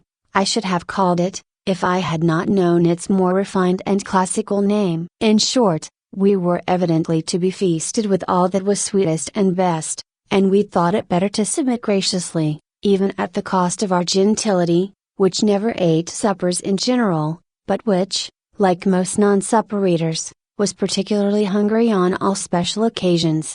Miss Barker, in her former sphere, had, I dare say, been made acquainted with the beverage they call cherry brandy. We none of us had ever seen such a thing, and rather shrank back when she proffered it us, just a little glass. "Ladies, after the oysters and lobsters, you know, shellfish are sometimes thought not very wholesome." We all shook our heads like female mandarins, but, at last, Mrs. Jameson suffered herself to be persuaded, and we followed her lead. It was not exactly unpalatable, though so hot and so strong that we thought ourselves bound to give evidence that we were not accustomed to such things by coughing terribly, almost as strangely as Miss Barker had done, before we were admitted by Peggy. "It's very strong," said Miss Pole, as she put down her empty glass. "I do believe there's spirit in it." "Only a little drop, just necessary to make it keep," said Miss Barker. "You know we put brandy pepper over our preserves to make them keep." I often feel tipsy myself from eating damson tart. I question whether damson tart would have opened Mrs. Jameson's heart as the cherry brandy did, but she told us of a coming event, respecting which she had been quite silent till that moment. "My sister-in-law, Lady Glenmire, is coming to stay with me." There was a chorus of "indeed" and then a pause. Each one rapidly reviewed her wardrobe, as to its fitness to appear in the presence of a baron's widow, for, of course, a series of small festivals were always held in Cranford on the arrival of a visitor at any of our friends' houses. We felt very pleasantly excited on the present occasion. Not long after this the maids and the lanterns were announced. Mrs. Jameson had the sedan chair, which had squeezed itself into Miss Barker's narrow lobby with some difficulty, and most literally stopped the way. It required some skillful maneuvering on the part of the old chairman, shoemakers by day, but when summoned to carry the sedan dressed up in a strange old livery, long greatcoats, with small capes, go with the sedan, and similar to the dress of the class in Hogarth's pictures, to edge, and back, and tried it again, and finally to succeed in carrying their burden out of Miss Barker's front door. Then we heard their quick pit-a-pat along the quiet little street as we put on our galoshes and pinned up our gowns, Miss Barker hovering about us with offers of help, which, if she had not remembered her former occupation, and wished us to forget it, would have been much more pressing. Chapter 8. Your Ladyship. Early the next morning, directly after 12, Miss Pole made her appearance at Miss Matty's. Some very trifling piece of business was alleged as a reason for the call, but there was evidently something behind. At last out it came. By the way, you'll think I'm strangely ignorant, but, do you really know, I am puzzled how we ought to address Lady Glenmire. Do you say, Your Ladyship, where you would say you to a common person? I have been puzzling all morning, and are we to say my lady, instead of ma'am? Now you new Lady Arley, will you kindly tell me the most correct way of speaking to the peerage? Poor Miss Matty. She took off her spectacles and she put them on again, but how Lady Arley was addressed, she could not remember. It is so long ago, she said. Dear. Dear. How stupid I am. I don't think I ever saw her more than twice. I know we used to call Sir Peter, but he came much oftener to see us than Lady Arley did. Deborah would have known in a minute. My lady, your ladyship. It sounds very strange, and as if it was not natural. I never thought of it before, but, now you have named it, I am all in a puzzle. It was very certain Miss Pole would obtain no wise decision from Miss Matty, who got more bewildered every moment, and more perplexed as to etiquettes of address. Well, I really think, said Miss Pole, I had better just go and tell Mrs. Forrester about our little difficulty. One sometimes grows nervous, and yet one would not have Lady Glenmire think we were quite ignorant of the etiquettes of high life in Cranford. And will you just step in here, dear Miss Pole, as you come back, please, and tell me what you decide upon? Whatever you and Mrs. Forrester fix upon, will be quite right, I'm sure. Lady Arley, Sir Peter, said Miss Matty to herself, trying to recall the old forms of words. Who is Lady Glenmire? Asked I. Oh, she is the widow of Mr. Jameson, that's Mrs. Jameson's late husband, you know, widow of his eldest brother. Mrs. Jameson was a Miss Walker, daughter of Governor Walker. Your ladyship.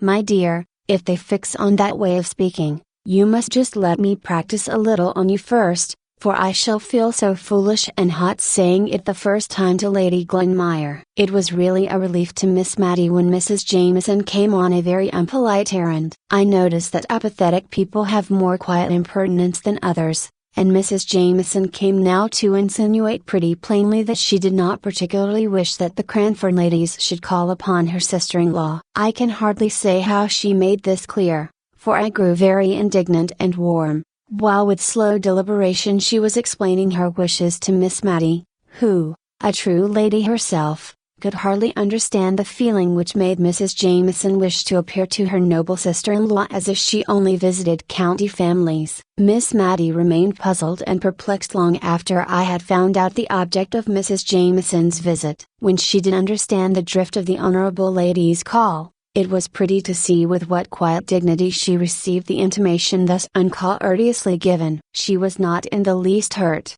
she was of too gentle a spirit for that, nor was she exactly conscious of disapproving of Mrs. Jameson's conduct, but there was something of this feeling in her mind, I am sure, which made her pass from the subject to others in a less flurried and more composed manner than usual. Mrs. Jameson was, Indeed, the more flurried of the two, and I could see she was glad to take her leave. A little while afterwards Miss Pole returned, red and indignant. "Well, to be sure, you've had Mrs. Jameson here, I find from Martha, and we are not to call on Lady Glenmire." "Yes, I met Mrs. Jameson, halfway between here and Mrs. Forrester's, and she told me, she took me so by surprise, I had nothing to say. I wish I had thought of something very sharp and sarcastic. I dare say I shall tonight. And Lady Glenmire is but the widow of a Scotch baron after all." I went on to look at Mrs. Forrester's peerage, to see who this lady was,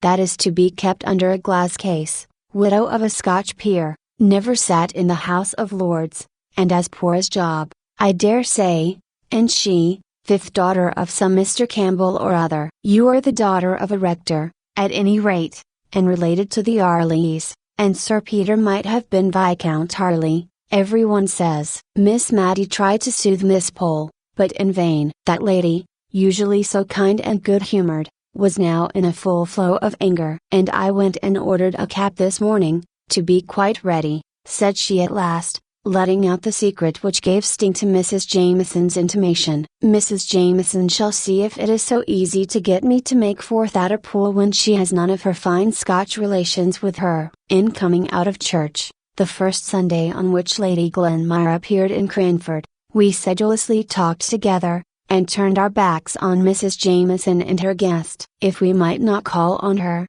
we would not even look at her, though we were dying with curiosity to know what she was like. We had the comfort of questioning Martha in the afternoon. Martha did not belong to a sphere of society whose observation could be an implied compliment to Lady Glenmire, and Martha had made good use of her eyes. "Well, ma'am.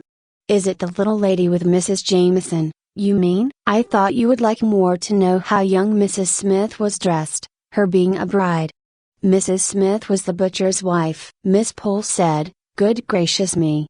As if we cared about a Mrs. Smith," but was silent as Martha resumed her speech. "The little lady in Mrs. Jameson's pew had on, ma'am, rather an old black silk, and a shepherd's plaid cloak, ma'am, and very bright black eyes she had, ma'am, and a pleasant, sharp face, not over young, ma'am, but yet, I should guess, younger than Mrs. Jameson herself. She looked up and down the church, like a bird, and nipped up her petticoats, when she came out, as quick and sharp as ever I see. I'll tell you what, ma'am, she's more like Mrs. Deacon, at the Coach and Horses, nor any one." "Hush, Martha!"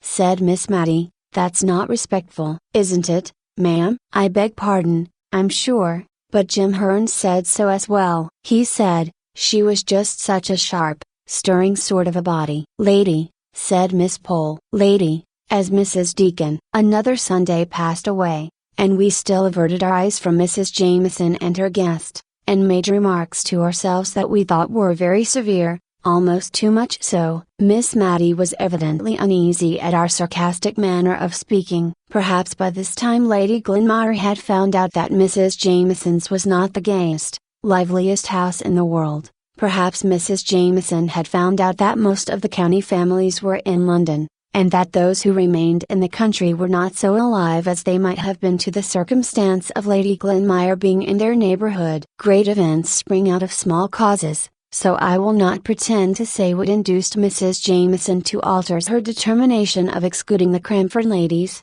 and send notes of invitation all round for a small party on the following Tuesday. Mr. Mulliner himself brought them round. He would always ignore the facts of there being a back door to any house, and gave a louder rat-tat than his mistress, Mrs. Jameson. He had 3 little notes, which he carried in a large basket, in order to impress his mistress with an idea of their great weight, though they might easily have gone into his waistcoat pocket.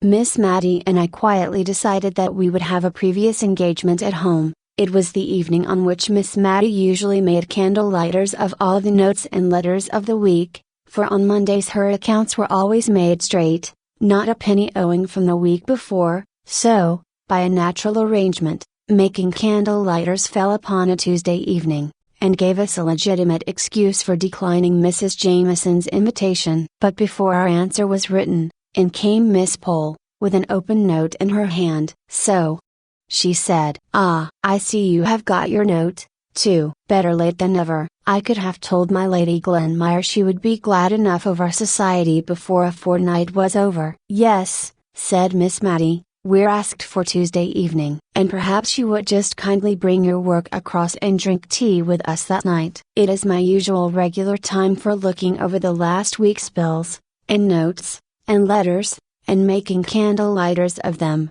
but that does not seem quite reason enough for saying I have a previous engagement at home, though I meant to make it do. Now, if you would come, my conscience would be quite at ease, and luckily the note is not written yet." I saw Miss Pole's countenance change while Miss Matty was speaking. "Don't you mean to go then?"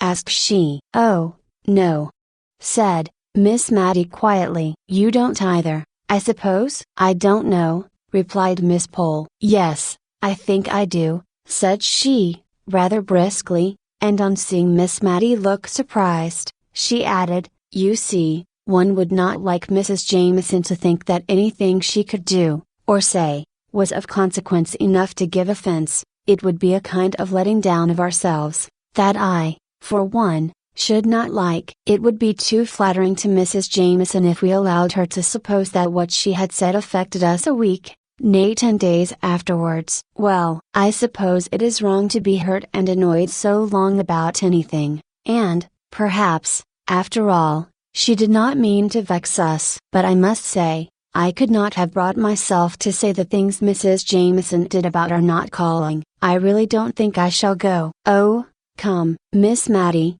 you must go. You know our friend Mrs. Jameson is much more phlegmatic than most people, and does not enter into the little delicacies of feeling which you possess in so remarkable a degree." "I thought you possessed them, too, that day Mrs. Jameson called to tell us not to go," said Miss Matty innocently. But Miss Pole, in addition to her delicacies of feeling, possessed a very smart cap, which she was anxious to show to an admiring world, and so she seemed to forget all her angry words uttered not a fortnight before, and to be ready to act on what she called the great Christian principle of forgive and forget, and she lectured dear Miss Matty so long on this head that she absolutely ended by assuring her it was her duty, as a deceased rector's daughter, to buy a new cap and go to the party at Mrs. Jameson's. So we were most happy to accept, instead of regretting that we were obliged to decline. The expenditure on dress in Cranford was principally in that one article referred to. If the heads were buried in smart new caps, the ladies were like ostriches, and cared not what became of their bodies. Old gowns, white and venerable collars, any number of brooches, up and down and everywhere, some with dogs' eyes painted in them, some that were like small picture frames with mausoleums and weeping willows neatly executed in hair inside, some, again, with miniatures of ladies and gentlemen sweetly smiling out of a nest of stiff muslin, old brooches for a permanent ornament, and new caps to suit the fashion of the day. The ladies of Cranford always dressed with chaste elegance and propriety, as Miss Barker once prettily expressed it, and with 3 new caps, and a greater array of brooches than had ever been seen together at one time since Cranford was a town, did Mrs. Forrester, and Miss Matty, and Miss Pole appear on that memorable Tuesday evening. I counted 7 brooches myself on Miss Pole's dress. 2 were fixed negligently in her cap, 1 was a butterfly made of Scotch pebbles, which a vivid imagination might believe to be the real insect, 1 fastened her net neckerchief, 1 her collar, 1 ornamented the front of her gown, midway between her throat and waist, and another adorned the point of her stomacher. Where the 7th was I have forgotten, but it was somewhere about her, I am sure. But I am getting on too fast. In describing the dresses of the company, I should first relate the gathering on the way to Mrs. Jameson's. That lady lived in a large house just outside the town. A road which had known what it was to be a street ran right before the house, which opened out upon it without any intervening garden or court. Whatever the sun was about, he never shone on the front of that house. To be sure, the living rooms were at the back, looking onto a pleasant garden. The front windows only belonged to kitchens and housekeepers' rooms, and pantries, and in one of them Mr. Mulliner was reported to sit. Indeed, looking askance, we often saw the back of a head covered with hair powder,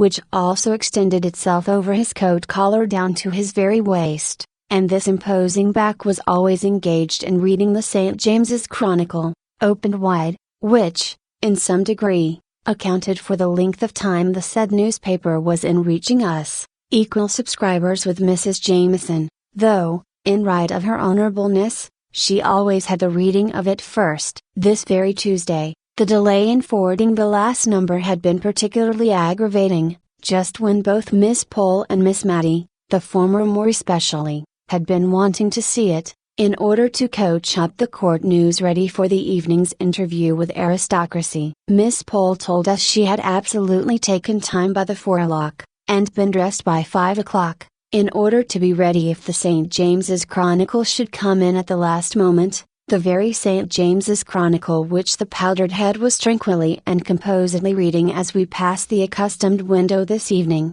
"The impudence of the man!"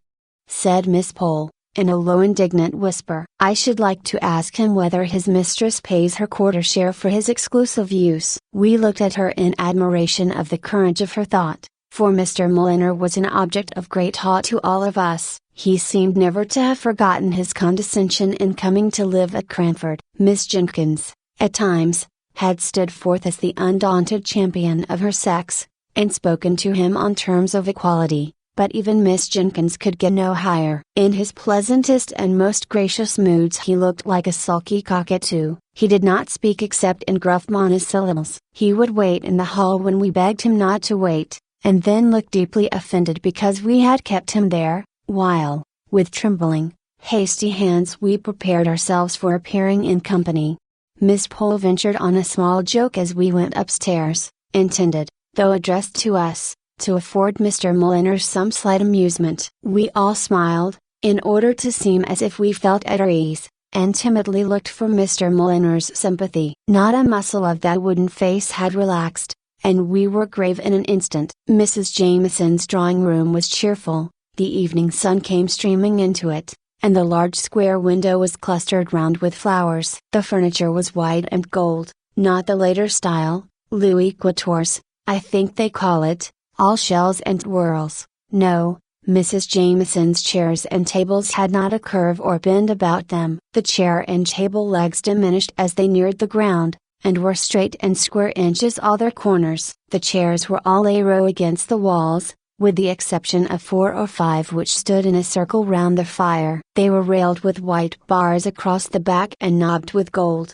Neither the railings nor the knobs invited to ease. There was a Japan table devoted to literature, on which lay a Bible, a peerage, and a prayer book. There was another square Pembroke table dedicated to the fine arts, on which were a kaleidoscope, conversation cards, puzzle cards, tied together to an interminable length with faded pink satin ribbon, and a box painted in fond imitation of the drawings which decorate tea chests. Carlo lay on the worsted work rug, and ungraciously barked at us as we entered. Mrs. Jameson stood up, giving us each a torpid smile of welcome, and looking helplessly beyond us at Mr. Mulliner, as if she hoped he would place us in chairs, for, if he did not, she never could. I suppose he thought we could find our way to the circle round the fire, which reminded me of Stonehenge. I don't know why. Lady Glenmire came to the rescue of our hostess, and, somehow or other, we found ourselves for the first time placed agreeably,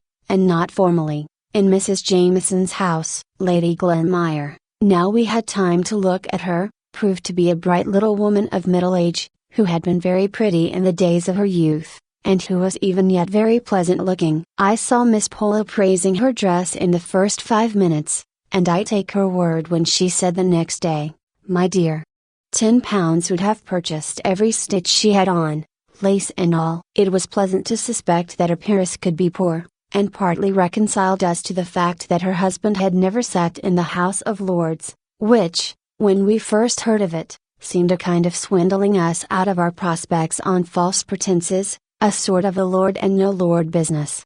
We were all very silent at first. We were thinking what we could talk about, that should be high enough to interest my lady. There had been a rise in the price of sugar, which, as preserving time was near, was a piece of intelligence to all our housekeeping hearts, and would have been the natural topic if Lady Glenmire had not been by. But we were not sure if the peerage ate preserves, much less knew how they were made. At last, Miss Pole, who had always a great deal of courage in savoir-faire, spoke to Lady Glenmire, who on her part had seemed just as much puzzled to know how to break the silence as we were.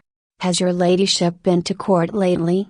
asked she, and then gave a little glance round at us, half timid and half triumphant, as much as to say, "See how judiciously I have chosen a subject befitting the rank of the stranger." "I never was there in my life," said Lady Glenmire, with a broad Scotch accent, but in a very sweet voice. And then, as if she had been too abrupt, she added, "We very seldom went to London, only twice, in fact, during all my married life, and before I was married my father had far too large a family. Fifth daughter of Mr. Campbell was in all our minds, I am sure, to take us often from our home, even to Edinburgh." "Ye'll have been in Edinburgh, maybe?"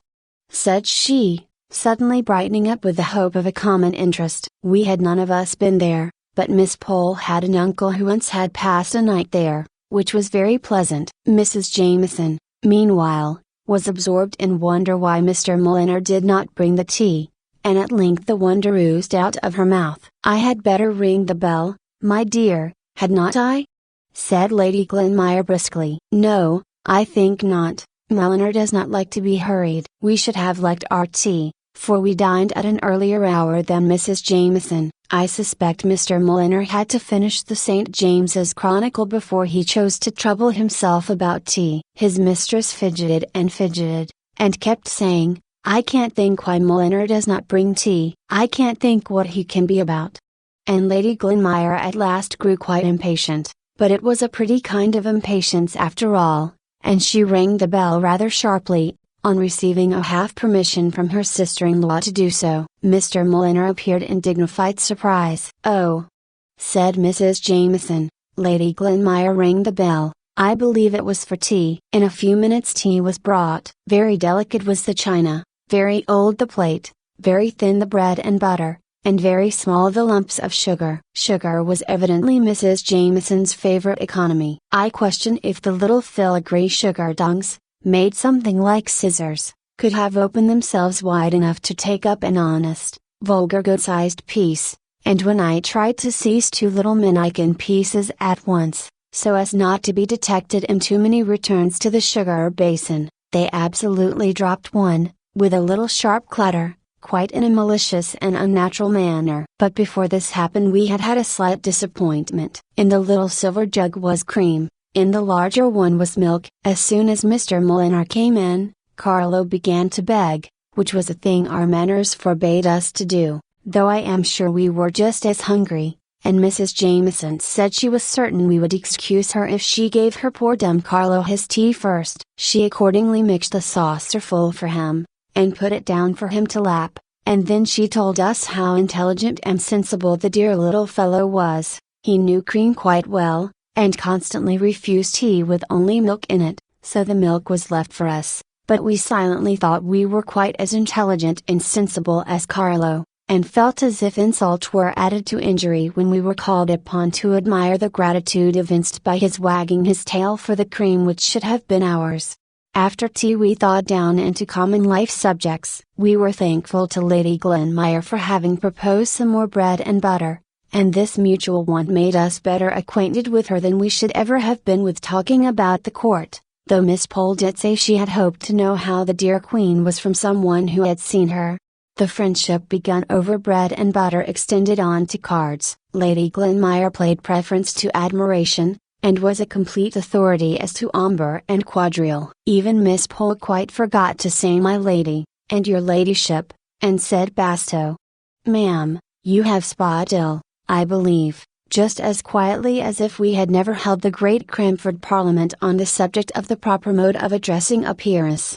As a proof of how thoroughly we had forgotten that we were in the presence of one who might have sat down to tea with a coronet, instead of a cap, on her head, Mrs. Forrester related a curious little fact to Lady Glenmire, an anecdote known to the circle of her intimate friends, but of which even Mrs. Jameson was not aware. It related to some fine old lace, the sole relic of better days, which Lady Glenmire was admiring on Mrs. Forrester's collar. "Yes," said that lady, "such lace cannot be got now for either love or money, made by the nuns abroad, they tell me. They say that they can't make it now even there. But perhaps they can, now they've passed a Catholic Emancipation Bill. I should not wonder. But, in the meantime, I treasure up my lace very much. I daren't even trust the washing of it to my maid, the little charity schoolgirl I have named before, but who sounded well as my maid. I always wash it myself. And once it had a narrow escape.